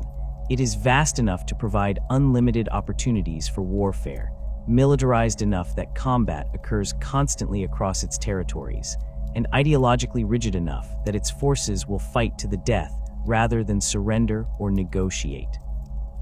Every Imperial world conquered by Khornate forces, every Space Marine chapter that falls to the Blood God's corruption, every Guard regiment that breaks and flees before Berserker assaults, all of these represent victories in a war that Khorne wages not for territory or resources, but simply for the opportunity to generate more violence. Notable campaigns demonstrate the scale and ferocity of Khornate assaults on Imperial territory. The First War for Armageddon saw Angron himself manifest on the strategically vital Hive world, leading a demonic incursion that required the full deployment of the Space Wolves chapter and multiple Grey Knights brotherhoods to repel. The fighting lasted for months and reduced entire Hive cities to ruins, the Demon Primarch's presence warping reality itself and driving defenders mad with supernatural terror. The campaign demonstrated both the threat that a major Khornate incursion poses to even well-defended Imperial worlds and the enormous resources required to combat such attacks successfully. The Dominion of Fire campaign during the era Indomitus showcased a different approach to Khornate warfare, with Angron leading a series of hit-and-run raids across multiple sectors rather than committing to prolonged sieges. World Eater's warbands would assault a planet, slaughter its defenders, and withdraw before Imperial reinforcements could arrive, leaving behind populations decimated and infrastructure destroyed. The campaign's mobility made it difficult for Imperial forces to counter effectively, as by the time sufficient strength could be concentrated to confront the raiders, they had already moved to a different target. The pattern repeated across dozens of worlds, each assault weakening the Imperium's position in the region, while strengthening Khorne through the accumulated bloodshed. Smaller-scale Khornate incursions occur constantly throughout Imperial space, World Eater's warbands and other Khornate forces emerging from the warp to assault isolated worlds or convoy routes. These attacks vary in scale from single squads of Chaos Space Marines leading cultist mobs against minor outposts to full warbands numbering thousands of warriors besieging fortress worlds. The Imperium's response depends on the threat level and available resources. Minor incursions might be handled by local planetary defense forces or a single company of space marines.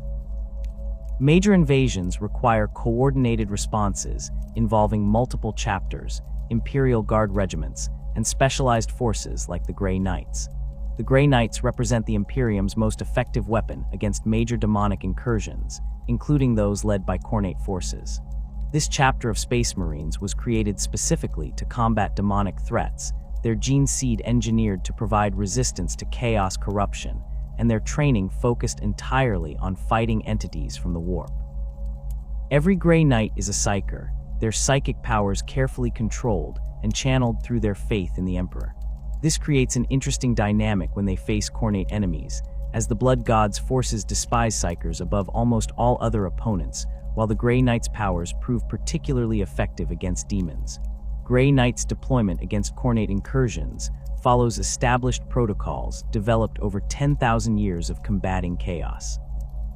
The chapter maintains a network of informants and monitoring stations throughout Imperial space, watching for signs of demonic activity. When a major Khornate incursion is detected, the Grey Knights dispatch appropriate forces, typically one or more brotherhoods, each consisting of roughly 100 battle brothers supported by their own fleet elements and equipment.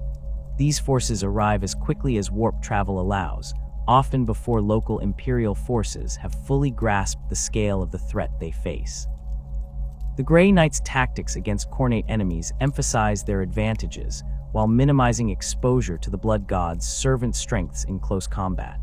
They use their psychic powers to disrupt demonic manifestations, unmaking bloodletters and other lesser demons before they can close to melee range. Their nemesis force weapons, psychically attuned blades that can permanently destroy demonic entities, give them an edge in close combat when engagement becomes unavoidable.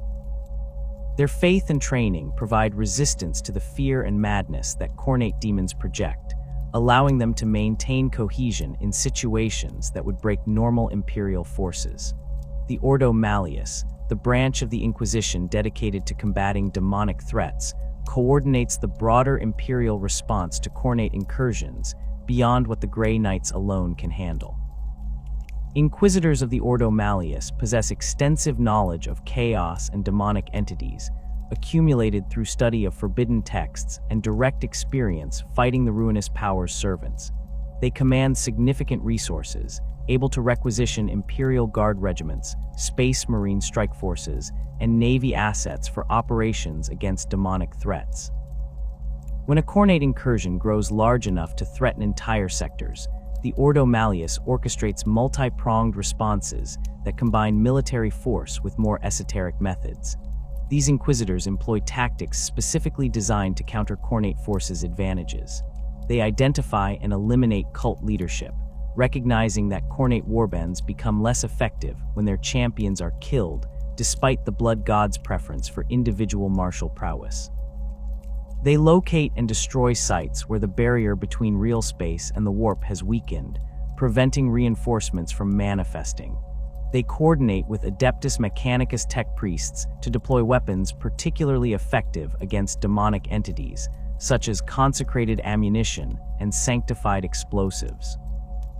Most controversially, they order exterminatus on worlds that have been too thoroughly corrupted, accepting the loss of entire populations to prevent Khornate forces from using those worlds as staging grounds for further invasions. The challenge of combating Khornate incursions lies partly in the nature of the Blood Gods' followers themselves.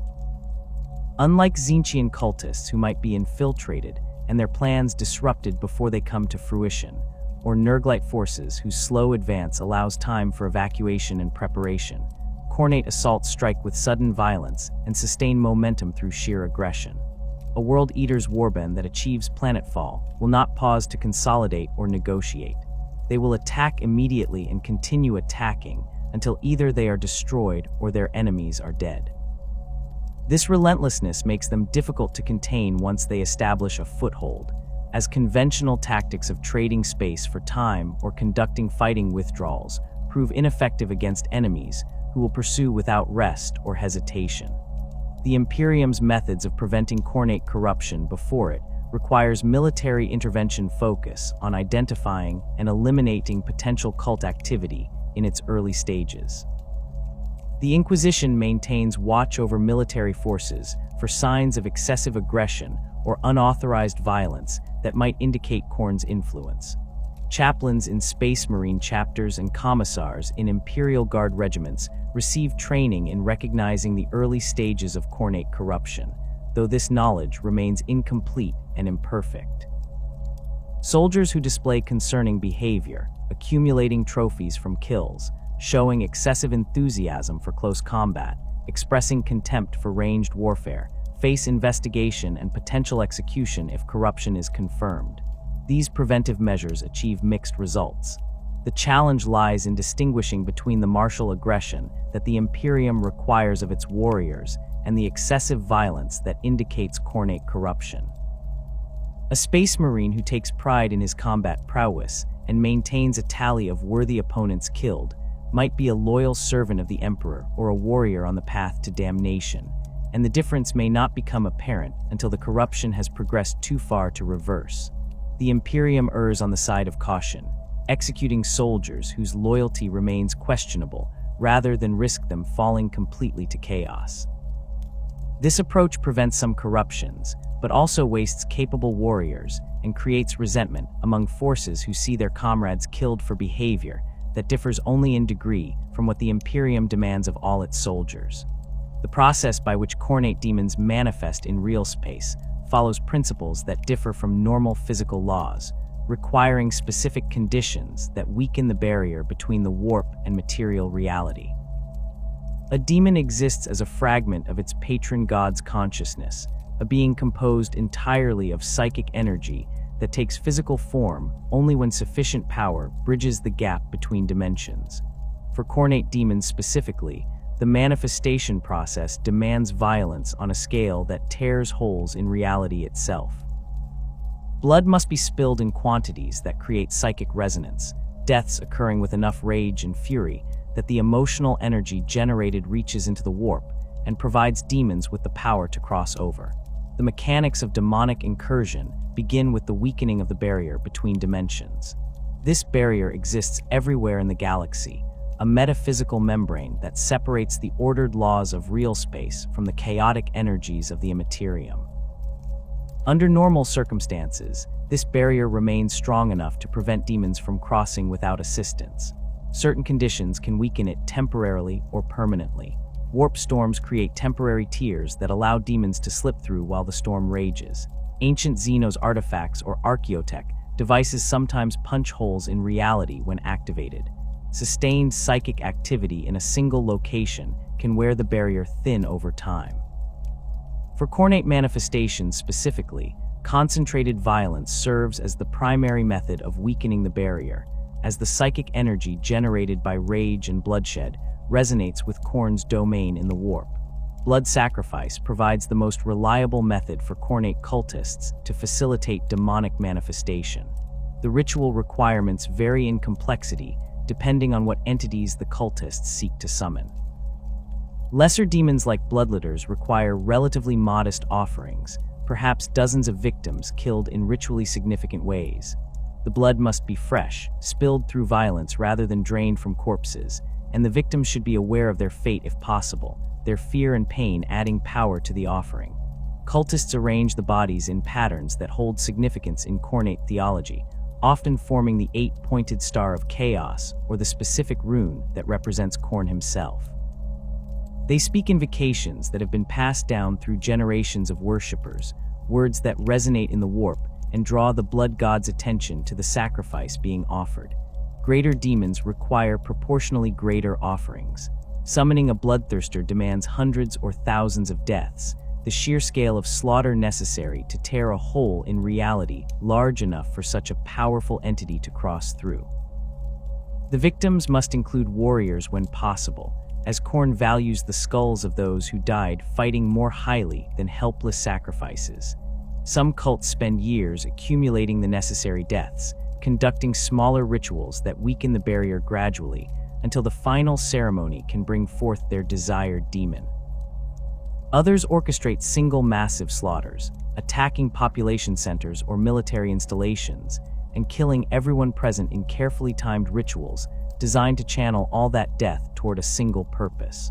Warp rifts represent permanent tears in reality that allow demons to manifest without requiring fresh sacrifices. These rifts occur when the barrier between dimensions has been damaged beyond its ability to heal, creating stable passages between the warp and real space. The Eye of Terror stands as the largest and most infamous warp rift, a wound in reality that has existed since the fall of the Eldari and shows no signs of closing. Smaller rifts appear throughout the galaxy, some lasting for centuries, while others flicker in and out of existence over shorter periods. Khornate forces prize these rifts as strategic assets, establishing bases near them to facilitate rapid deployment of demonic reinforcements. A world with an active warp rift becomes exponentially more dangerous to assault, as defending forces can summon fresh demon legions to replace losses faster than attackers can eliminate them. The Great Rift, also called the Cicatrix Maledictum, represents the most significant change in the relationship between the warp and real space since the Eye of Terror's creation.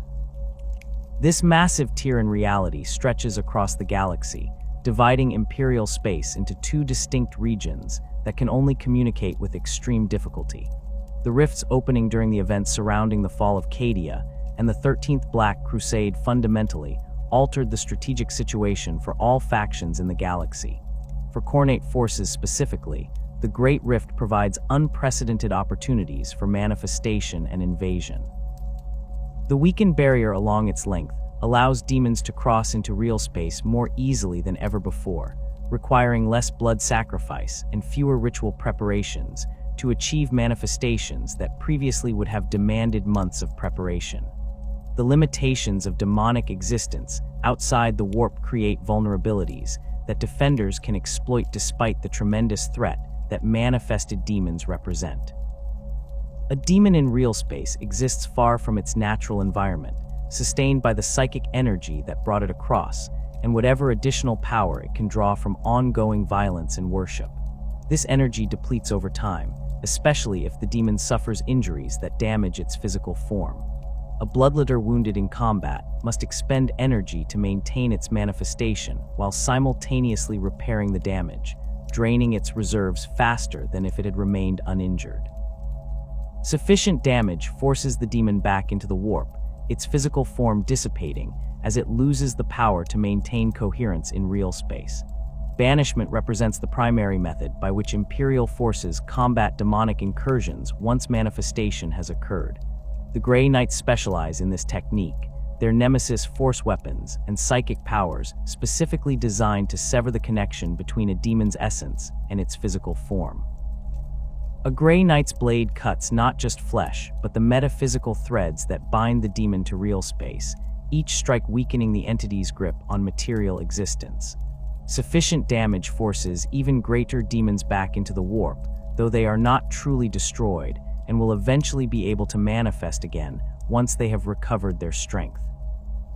Other Imperial forces can achieve similar results through sustained conventional firepower, though it requires significantly more ammunition and casualties to banish a demon through pure physical damage than through the specialized techniques the Grey Knights employ. Certain weapons and materials prove more effective against demons than standard Imperial armaments. Consecrated ammunition blessed by priests and anointed with holy oils disrupts demonic forms more efficiently than regular rounds. Silver possesses properties that demons find particularly harmful, bullets and blades made from the metal cutting deeper and causing more lasting damage than equivalent weapons of steel or ceramite. Psychically attuned crystals and specially prepared explosives can create effects that directly assault a demon's connection to real space. The Imperium manufactures these specialized munitions in limited quantities, reserving them for forces likely to face demonic threats. Their effectiveness varies depending on the strength of the demon encountered, with lesser entities like bloodletters being relatively vulnerable, while greater demons like bloodthirsters require sustained application of even blessed weapons to banish. The duration a demon can maintain its manifestation depends on multiple factors beyond simple combat damage. The strength of the initial summoning determines how much power the demon has available when it first crosses over. A bloodthirster summoned through the sacrifice of an entire city arrives with substantially more energy than one brought forth by a handful of cultists conducting a desperate ritual. The ongoing violence in the demon's vicinity provides additional sustenance, each death feeding it with psychic energy that extends its time in real space. A cornate demon fighting in the midst of a major battle, where thousands die, can potentially remain manifested indefinitely, the constant flow of death providing all the power it needs. Conversely, a demon that finds itself in a relatively peaceful area with little violence occurring nearby will weaken rapidly, forced to retreat to the warp within hours or days as its energy reserves deplete. The First War for Armageddon in the 444th year of the 41st millennium demonstrated the scale of destruction that a major cornate incursion can inflict on even well-defended Imperial worlds. Angron manifested on Armageddon, leading a force that combined World Eater's warbands with hordes of cornate demons, the demon Primarch's presence alone creating a reality warping effect that spread corruption across the planet's surface. The campaign began with simultaneous assaults on multiple hive cities.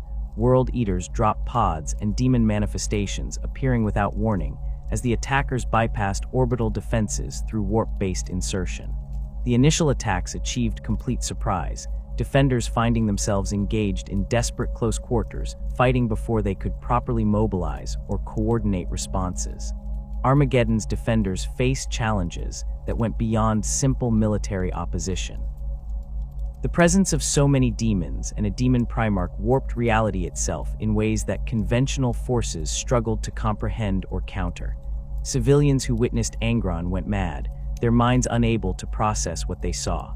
Electronic equipment malfunctioned in the demon Primarch's vicinity, machine spirits recoiling from the wrongness of his existence. Even Space Marines found their faith tested, the sheer impossibility of what they fought against creating doubt and fear that cornate forces exploited ruthlessly. The World Eaters and their demonic allies showed no interest in conquest or occupation, instead focusing entirely on slaughter. They swept through hive levels, killing everyone they encountered, leaving trails of corpses and burning ruins behind them. The Space Wolves chapter responded to the crisis in force, deploying their entire strength to Armageddon alongside elements of other chapters and substantial Imperial Guard reinforcements. The Space Wolves' reputation as the Emperor's executioners and their experience fighting the forces of chaos made them logical choices to lead the defense, though even they struggled against the scale of the incursion. Company after company deployed into the hive cities, establishing defensive lines and attempting to contain the cornate advance through street-by-street fighting that played to the attackers' preferences. The World Eaters welcomed the close-quarters combat, their berserker charges breaking Space Wolves' formations that should have held against any conventional assault. Bloodthirsters and other greater demons hunted Space Wolves leaders specifically, seeking out wolf lords and other officers to engage in single combat that demonstrated Khornate's superiority. The Grey Knight's intervention proved decisive in turning the campaign's tide. Multiple brotherhoods deployed to Armageddon, their specialized training and equipment providing capabilities that conventional forces lacked. The Grey Knights identified the ritual sites and warp rifts that Khornate forces were using to bring in reinforcements, striking at these locations to cut off the flow of fresh demons. Their psychic powers disrupted the manifestations of lesser demons, banishing bloodletters and flesh hounds in numbers that conventional forces could not match. Most critically, they confronted Angron himself in a battle that required the sacrifice of numerous Grey Knights to achieve. The Demon Primarch killed dozens of the chapter's finest warriors before their combined efforts managed to banish him back to the warp, the ritual they employed exploiting weaknesses in the summoning that had brought him to Armageddon. The campaign's aftermath saw the Imperium implement extreme measures to contain knowledge of what had occurred. The Inquisition ordered the execution of all Imperial Guard regiments that had fought on Armageddon, millions of soldiers who had proven their loyalty through months of brutal combat killed, to prevent them from spreading word of the Demon Primarch's existence. The Space Wolves objected strenuously to these executions, leading to a confrontation with the Inquisition that nearly escalated into open warfare between the chapter and the Ordo Malleus. The dispute was eventually resolved through negotiation, but it left lasting tensions between the Space Wolves and the Inquisition that persist into the current era. Civilian survivors faced similar fates, entire hive populations deemed too contaminated by what they had witnessed to be allowed to live. The Siege of Vrax demonstrated a different pattern of Khornate incursion, one that developed gradually from internal corruption rather than external invasion. The fortress world of Vrax served as a major Imperial armory, its vast underground complexes storing weapons and ammunition intended to supply entire crusades. The world's cardinal, a priest named Zaffin, fell to chaos worship over a period of years, his corruption beginning with minor heresies and escalating until he openly declared his allegiance to the ruinous powers. Zaffin's rebellion gave Khornate forces an opportunity to establish a foothold on an imperial world without requiring the massive rituals typically necessary for demonic manifestation, as the Cardinal's control of Vrax allowed cultists to conduct their ceremonies openly. The imperial response to Vrax's rebellion took the form of a prolonged siege that lasted nearly 2 decades and consumed millions of lives on both sides. The Death Corps of Krieg led the assault, their preference for attritional warfare and willingness to accept massive casualties making them suited for the grinding combat that characterized the campaign. The Death Corps deployed regiment after regiment into the meat grinder, their soldiers advancing across killing fields swept by defensive fire and through minefields that claimed thousands of casualties. The defenders, increasingly corrupted by chaos as the siege progressed, welcomed the attackers with a combination of conventional weapons and demonic entities summoned through blood rituals powered by the constant deaths occurring across the battlefield. Khornate forces became increasingly prominent as the siege of Vrax continued, the sustained violence weakening the barrier between real space and the warp until demons could manifest with minimal ritual preparation. World Eater's warbands arrived to support the defenders, seeing in Vrax an opportunity for extended combat against worthy opponents. Bloodthirsters manifested on the battlefield, their presence forcing the Death Corps to deploy specialized equipment and request Space Marine support. The siege devolved into a battle of attrition, where both sides fed the blood god through their mutual slaughter, the Death Corps' willingness to die in vast numbers matching the defenders' corruption-fueled fanaticism. The Imperium eventually prevailed through sheer persistence, the Death Corps grinding down the defenders over years of constant assault until Vrax fell and could be cleansed through Exterminatus. The Pandarax campaign represented another major Khornate incursion, this one involving the demon lord Corpulax and his attempts to corrupt the world of Pythos.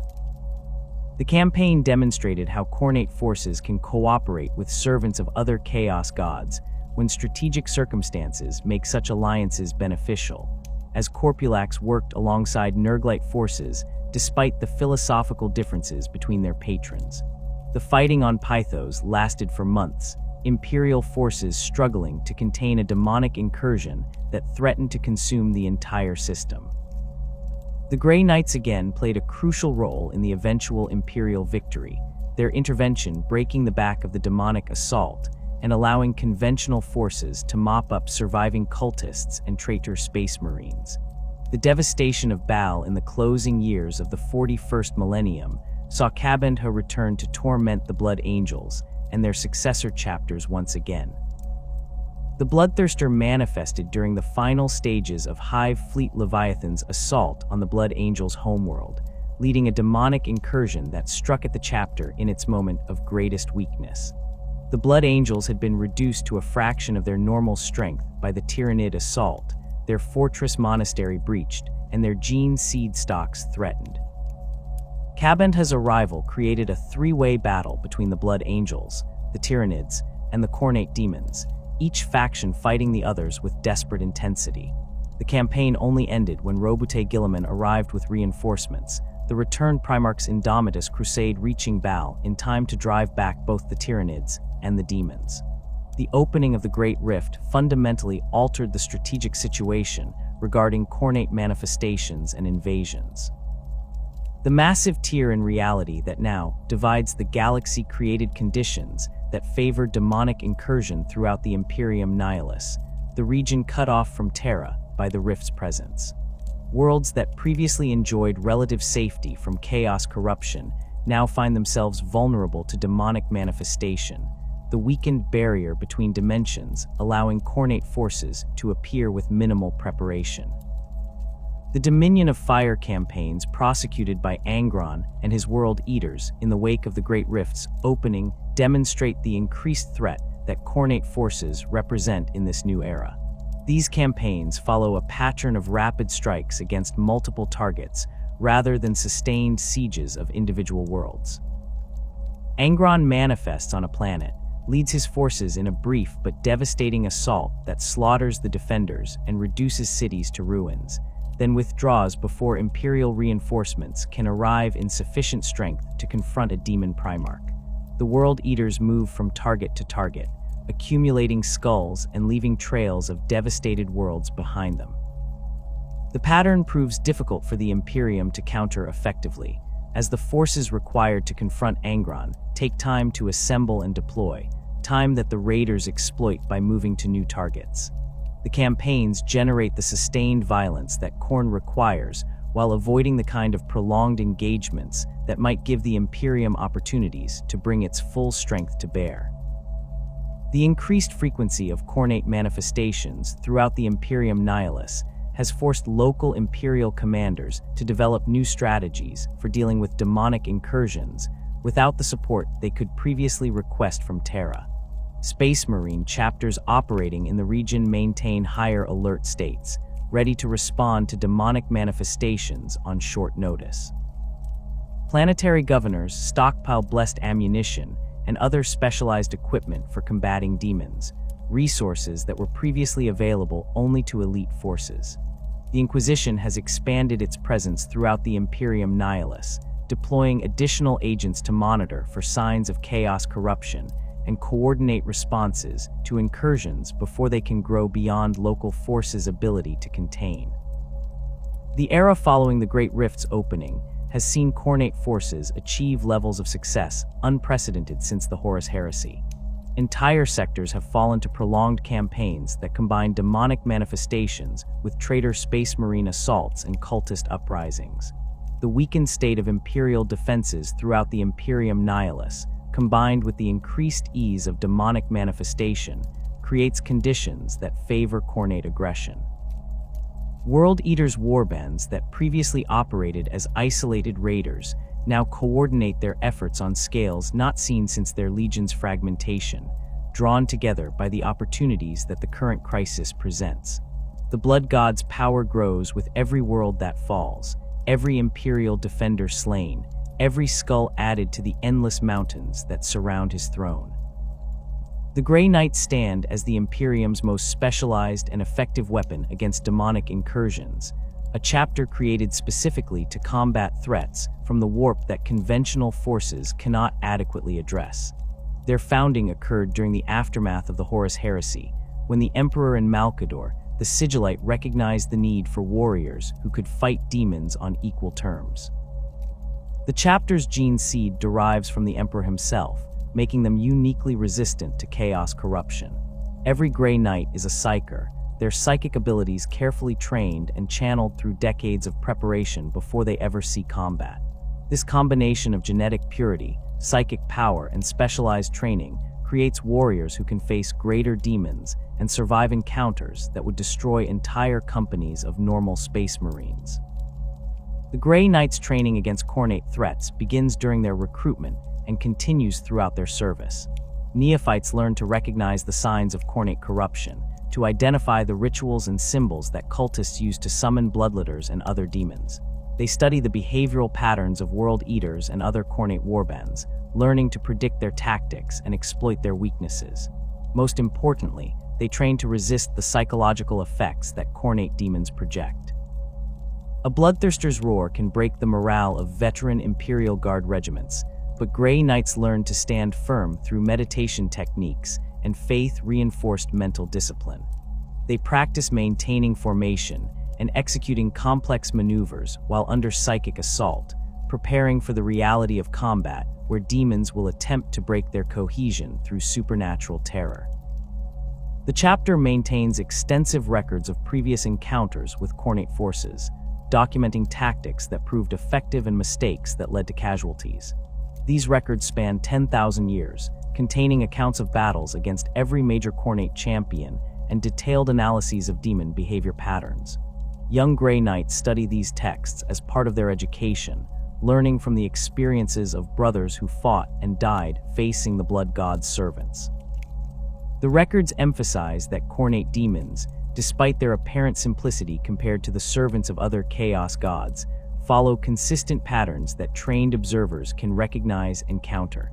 A bloodthirster will typically seek out the strongest opponent on the battlefield for single combat. Bloodletters advance in disciplined formations rather than charging mindlessly. Flesh hounds hunt psykers specifically. Understanding these patterns allows Grey Knights to position themselves advantageously and coordinate their responses to maximize effectiveness. Nemesis force weapons form the cornerstone of Grey Knights' combat effectiveness against demonic opponents. These psychically attuned blades channel the wielder's mental power into strikes that can permanently disrupt a demon's connection to real space. A normal power weapon might wound a bloodletter's physical form, forcing it to expend energy repairing the damage, but a Nemesis weapon cuts the metaphysical threads that bind the demon to material reality. Sufficient damage from such weapons banishes the entity back to the warp immediately rather than requiring the sustained firepower that conventional forces must employ. The weapons take various forms depending on the wielder's preferences and role within their squad. Nemesis force swords provide balance between offense and defense. Nemesis demon hammers sacrifice speed for devastating power that can stagger even greater demons. Nemesis force halberds offer reach advantages in formation fighting.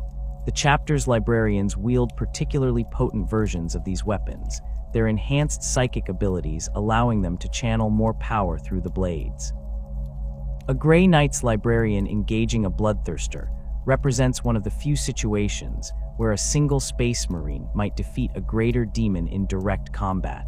The librarian's combination of psychic assault and sanctified weaponry providing tools that can overcome the demon's supernatural strength and resilience. These confrontations remain extremely dangerous even for such specialized warriors, as bloodthirsters possess millennia of combat experience and physical capabilities that exceed even a psyker-enhanced space marine. Victory typically requires exploiting openings created by squad mates or capitalizing on the demon's overconfidence. The Grey Knight's most famous victory against Khornate forces occurred during the First War for Armageddon, when multiple brotherhoods deployed to combat Angron's incursion. The campaign demonstrated both the chapter's capabilities and the terrible cost of confronting a demon Primarch, even with specialized training and equipment. Grey Knights companies fought through hordes of World Eaters and lesser demons to reach Angron himself, their advance leaving trails of banished bloodletters and fallen Chaos Space Marines. The final confrontation required the sacrifice of numerous battle brothers, each Grey Knight's death buying moments for their brothers to weaken the Demon Primarch's manifestation. The ritual they employed exploited weaknesses in the summoning that had brought Angron to Armageddon. Their combined psychic might eventually forcing him back into the warp despite the tremendous casualties they suffered. The chapter maintains a constant state of readiness to respond to demonic manifestations throughout Imperial space. Their fortress monastery on Titan, one of Saturn's moons, serves as both headquarters and training ground. Strike cruisers remain prepared to depart on short notice, their crews drilled in rapid response protocols. When word reaches the chapter of a major Khornate incursion, the appropriate forces deploy immediately, often arriving before local Imperial commanders have fully grasped the scale of the threat they face. The Grey Knights coordinate with Inquisitors of the Ordo Malleus, who provide intelligence about demon activity and help identify priority targets. This partnership allows the chapter to focus its limited strength where it can achieve maximum effect, rather than dispersing across every minor demonic manifestation in the galaxy. The Imperial Guard faces fundamentally different challenges when confronting Khornate forces compared to the specialized warriors of the Grey Knights. Guard regiments consist of normal humans equipped with standard military gear, lacking the genetic enhancements, psychic powers, and sanctified weapons that make Grey Knights effective demon hunters. When Guard forces encounter World Eaters or Khornate cultists, they must rely on discipline, numerical superiority, and tactical doctrine to overcome enemies who excel at close combat and feed on the rage and fear that battle generates. The psychological challenge of facing berserkers, who welcome death and demons that defy physical laws, tests even veteran regiments, requiring leadership and training that emphasizes maintaining formation and following orders despite the terror that Khornate forces inspire. Guard doctrine against Khornate opponents emphasizes maximizing the distance between friendly forces and enemy assault troops for as long as possible. Khornate warriors excel in close combat where their enhanced strength, supernatural weapons, and complete disregard for their own safety give them overwhelming advantages. A World Eater with a chain axe can tear through an entire Guard squad in seconds once he closes to melee range. A Bloodletter's Hellblade cuts through flak armor as if it were paper. The Guard's advantages lie in ranged firepower and the ability to concentrate fire from multiple units on priority targets. Regimental commanders facing Khornate assaults position their forces to create overlapping fields of fire, establishing killing zones that approaching enemies must cross under sustained fire from las guns, auto cannons, and heavy weapons teams. Artillery proves particularly effective against Khornate forces when employed correctly. Basilisk batteries and other long-range platforms can engage enemy formations before they close to effective range of infantry weapons, their high explosive shells disrupting Khornate advances and forcing berserkers to cross additional ground under fire. The psychological impact of artillery bombardment affects even Khornate warriors, though differently than it affects normal troops. Where conventional enemies might break and retreat under sustained shelling, Khornate forces typically accelerate their advance, driven by rage at being unable to close with their tormentors. This predictable response allows skilled Guard commanders to channel enemy assaults into prepared kill zones, where concentrated fire can eliminate them before they reach friendly lines. The challenge of maintaining discipline under the psychological pressure that Khornate forces generate requires leadership at every level of the Guard hierarchy. Commissars play crucial roles in preventing panic and enforcing order when regiments face berserker charges or demonic manifestations. Their authority to execute soldiers who break ranks or show cowardice provides a counterweight to the fear that Khornate enemies inspire, though excessive use of summary execution can damage morale as much as enemy action. The most effective commissars lead by example, positioning themselves at the front of formations and demonstrating through their own behavior that Khornate forces can be fought and defeated despite their terrifying appearance and supernatural abilities. Veterans who have survived encounters with Khornate enemies develop institutional knowledge that proves invaluable when training fresh troops or responding to new incursions. These soldiers understand from experience that maintaining formation and discipline offers the best chance of survival against berserker charges. They know to focus fire on champions and other priority targets rather than wasting ammunition on masses of cultists. They recognize the signs of impending demonic manifestation and can warn their officers in time to adjust deployments. Regiments that retain significant numbers of such veterans perform substantially better against Khornate threats than green units facing the Blood God's servants for the first time. The Khadian shock troops exemplified the kind of disciplined, professional soldiery that could stand against Khornate assaults through training and leadership, rather than specialized equipment or supernatural abilities. Before Khadia's fall during the 13th Black Crusade, the Fortress World's regiments faced chaos incursions regularly, their proximity to the Eye of Terror ensuring constant exposure to the forces of the ruinous powers. Khadian doctrine emphasized maintaining firing lines under pressure, concentrating firepower on breakthrough attempts, and counterattacking immediately when enemy momentum stalled. These principles proved effective against Khornate forces specifically, as they addressed the primary threat that berserker charges represented, while exploiting the predictability of enemies who always sought close combat regardless of casualties. The Death Corps of Krieg demonstrated a different approach to fighting Khornate forces during the Siege of Vrax, one that accepted massive casualties as inevitable, but ground down the enemy through sheer attrition. The Death Corps' willingness to advance across killing fields, regardless of losses, matched the Khornate defenders' fanaticism, creating a grinding battle where both sides fed the Blood God through their mutual slaughter. The campaign's outcome depended less on tactical brilliance than on the Imperium's ability to sustain losses longer than the defenders could, replacing fallen regiments with fresh troops until Vrax's corruption-fueled resistance finally collapsed. This approach works only when the Imperium can commit sufficient resources to outlast the enemy, a condition that does not always apply given the demands on Imperial military forces across the galaxy. Space Marine chapters bring capabilities to the fight against Khornate forces that Guard regiments lack, their enhanced physiology and power armor allowing them to engage berserkers on more equal terms.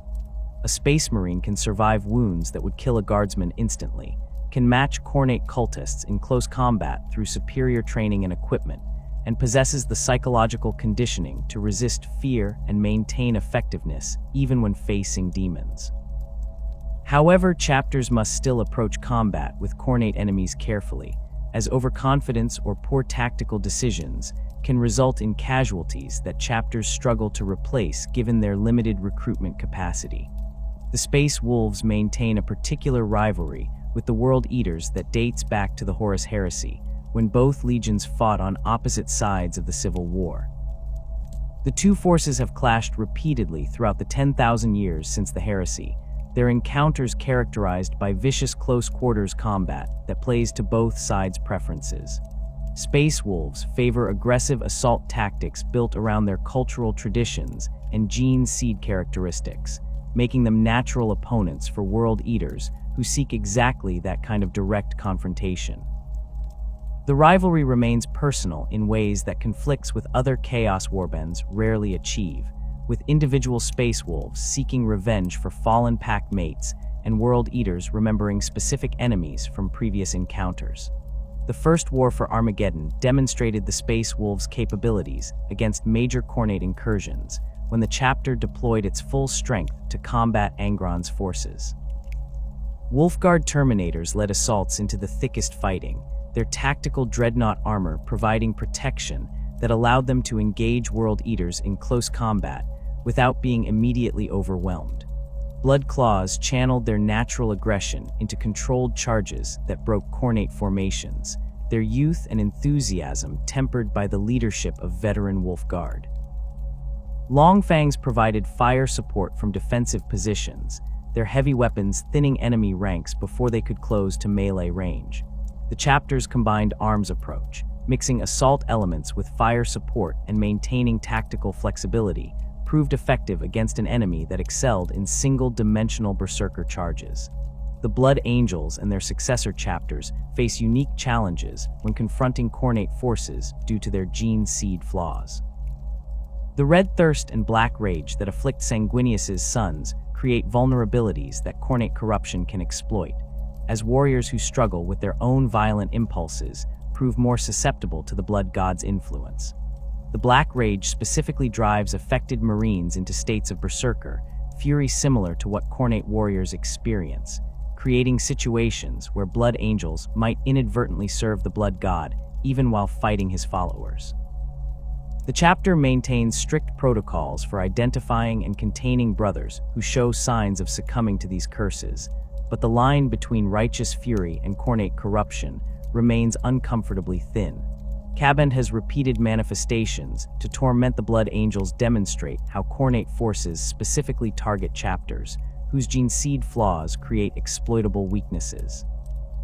The Bloodthirster has appeared during several of the chapter's darkest moments, his presence both a threat in its own right and an attempt to push more Blood Angels over the edge into complete corruption. The chapter's resistance to these temptations, their ability to face Ka'Bandha repeatedly without falling to Khorne's influence, speaks to the strength of their faith in the Emperor and their determination to honor their Primarch's legacy. Each encounter with the Bloodthirster becomes a test not just of martial prowess, but of spiritual resilience, the Blood Angels proving through their continued loyalty that gene seed flaws need not doom a chapter to damnation. The Inquisition employs methods against Khornate corruption that extend beyond direct military confrontation into areas that other imperial institutions cannot or will not pursue. Inquisitors of the Ordo Malleus possess authority to investigate suspected chaos worship anywhere in the Imperium, to requisition military forces for operations against cultists, and to order exterminatus on worlds deemed too corrupted to save. This combination of investigative power and military authority makes them uniquely positioned to combat Khornate cults before they can grow into threats requiring full military intervention. The Inquisition's methods prioritize prevention and early elimination of corruption over responding to established incursions, recognizing that a cult destroyed in its infancy poses far less danger than one allowed to grow until it can summon greater demons. The identification of Khornate cults requires different investigative techniques than detecting other forms of chaos worship. Tzeentchian cults leave trails of suspicious coincidences and unexplained phenomena that careful investigation can uncover. Nurglite corruption manifests through disease patterns and physical decay that medical authorities might notice. Slaaneshi cults often operate openly in decadent societies where their activities blend with acceptable excess. Khornate cults hide more easily in military organizations and violent societies where their early activities appear as normal aggression rather than religious devotion. An Imperial Guard regiment developing a culture of trophy-taking might be following harmless traditions or sliding into Khornate worship, and distinguishing between the two requires experienced investigators who understand the subtle signs of corruption. Inquisitors hunting Khornate cults look for specific indicators that separate normal military culture from religious violence. Unauthorized rituals involving blood sacrifice, even if participants claim they honor the Emperor, warrant immediate investigation. Collections of skulls that exceed what military tradition explains, particularly when arranged in patterns or accompanied by Khornate symbols, indicate probable corruption. Officers who encourage excessive violence beyond tactical necessity, who express contempt for ranged combat in favor of close-quarters killing, or who develop obsessions with worthy opponents and personal combat records deserve scrutiny. The challenge lies in gathering sufficient evidence to justify action, while moving quickly enough to prevent the cult from achieving the critical mass necessary for demonic summoning. The purging of identified Khornate cults follows protocols designed to eliminate the corruption completely, while minimizing its spread to uncontaminated forces. Inquisitors coordinate with local military commanders to isolate suspected units, preventing them from communicating with or reinforcing other formations. Strike teams consisting of stormtroopers, space marines, or other elite forces assault cult strongholds simultaneously, overwhelming defenders before they can conduct rituals or destroy evidence. Captured cultists face interrogation to identify other cells and determine how far the corruption has spread. Those confirmed as corrupted receive summary execution, their bodies burned to prevent any possibility of demonic possession or resurrection. Equipment and facilities used by the cult undergo ritual cleansing or destruction, depending on the severity of contamination. Exterminatus represents the Inquisition's ultimate response to Khornate corruption that has progressed beyond the possibility of conventional elimination. The complete destruction of a planet's biosphere through orbital bombardment, virus weapons, or other methods ensures that no trace of the corruption survives to spread elsewhere. The decision to order Exterminatus carries enormous weight, as it means accepting the loss of an entire world and its population to prevent greater catastrophe. Inquisitors consider multiple factors when contemplating such action: the scale of corruption present, the strategic value of the world, the likelihood that conventional military action could reclaim it, and the risk that delaying might allow the corruption to spread to other systems. Worlds that have been transformed into demon worlds through sustained Khornate corruption represent the clearest cases for Exterminatus, as such thorough corruption cannot be reversed through any known means. The warp energy saturating these locations makes them permanent threats, staging grounds from which Khornate forces can launch raids into surrounding systems. Destroying such worlds proves difficult due to the supernatural protections that warp corruption provides, but the attempt must be made to prevent them from serving as permanent bases for the Blood God's followers. Less thoroughly corrupted worlds might be saved through military intervention, followed by extensive purges of the population, though the Inquisition typically errs on the side of caution when making these determinations. The terrible cost of fighting chaos corruption in the 41st millennium extends beyond the immediate casualties of military campaigns into the broader impact on imperial society and resources. Every world lost to Khornate corruption represents not just the deaths of its population, but the permanent loss of productive capacity, resources, and strategic position. Every Imperial Guard regiment destroyed fighting berserker assaults cannot be replaced quickly given the time required to raise and train new formations. Every Space Marine chapter that suffers significant casualties against Khornate forces requires decades or centuries to rebuild its strength. The Imperium fights a war of attrition against enemies who grow stronger through the violence of the conflict itself, creating a strategic situation that favors chaos over time unless the Imperium can achieve decisive victories that permanently eliminate threats. The psychological toll on Imperial forces that survive encounters with Khornate enemies compounds the material losses. Soldiers who have faced bloodthirsters or watched their comrades torn apart by World Eaters carry trauma that affects their effectiveness in future engagements. Some develop appropriate caution and tactical awareness that makes them more valuable. Others suffer psychological breaks that require their removal from combat duties or execution if they show signs of corruption.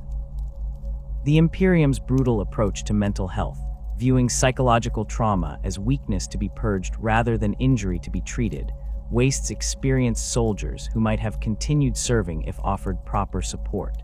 This institutional callousness reflects the Imperium's desperate situation, where resources must be allocated to immediate threats rather than long-term soldier welfare.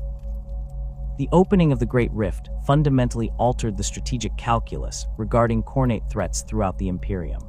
The massive tier in reality dividing the galaxy created conditions that favor demonic manifestation across vast regions, particularly in the Imperium Nihilus, where contact with Terra has been severed. Imperial forces operating in these regions face increased frequencies of Khornate incursions without the support and reinforcement they could previously request from the wider Imperium.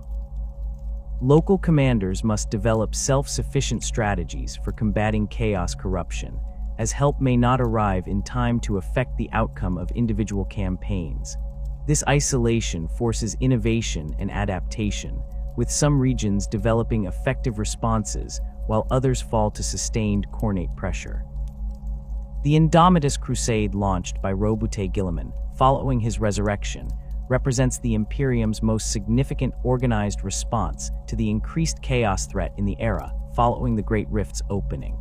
The Crusade's fleets carry Primaris Space Marines, the new generation of enhanced warriors created through Belisarius Cahl's improvements to the original Space Marine creation process. These reinforcements provide chapters throughout the Imperium Nihilus with fresh strength to resist Khornate incursions and other threats.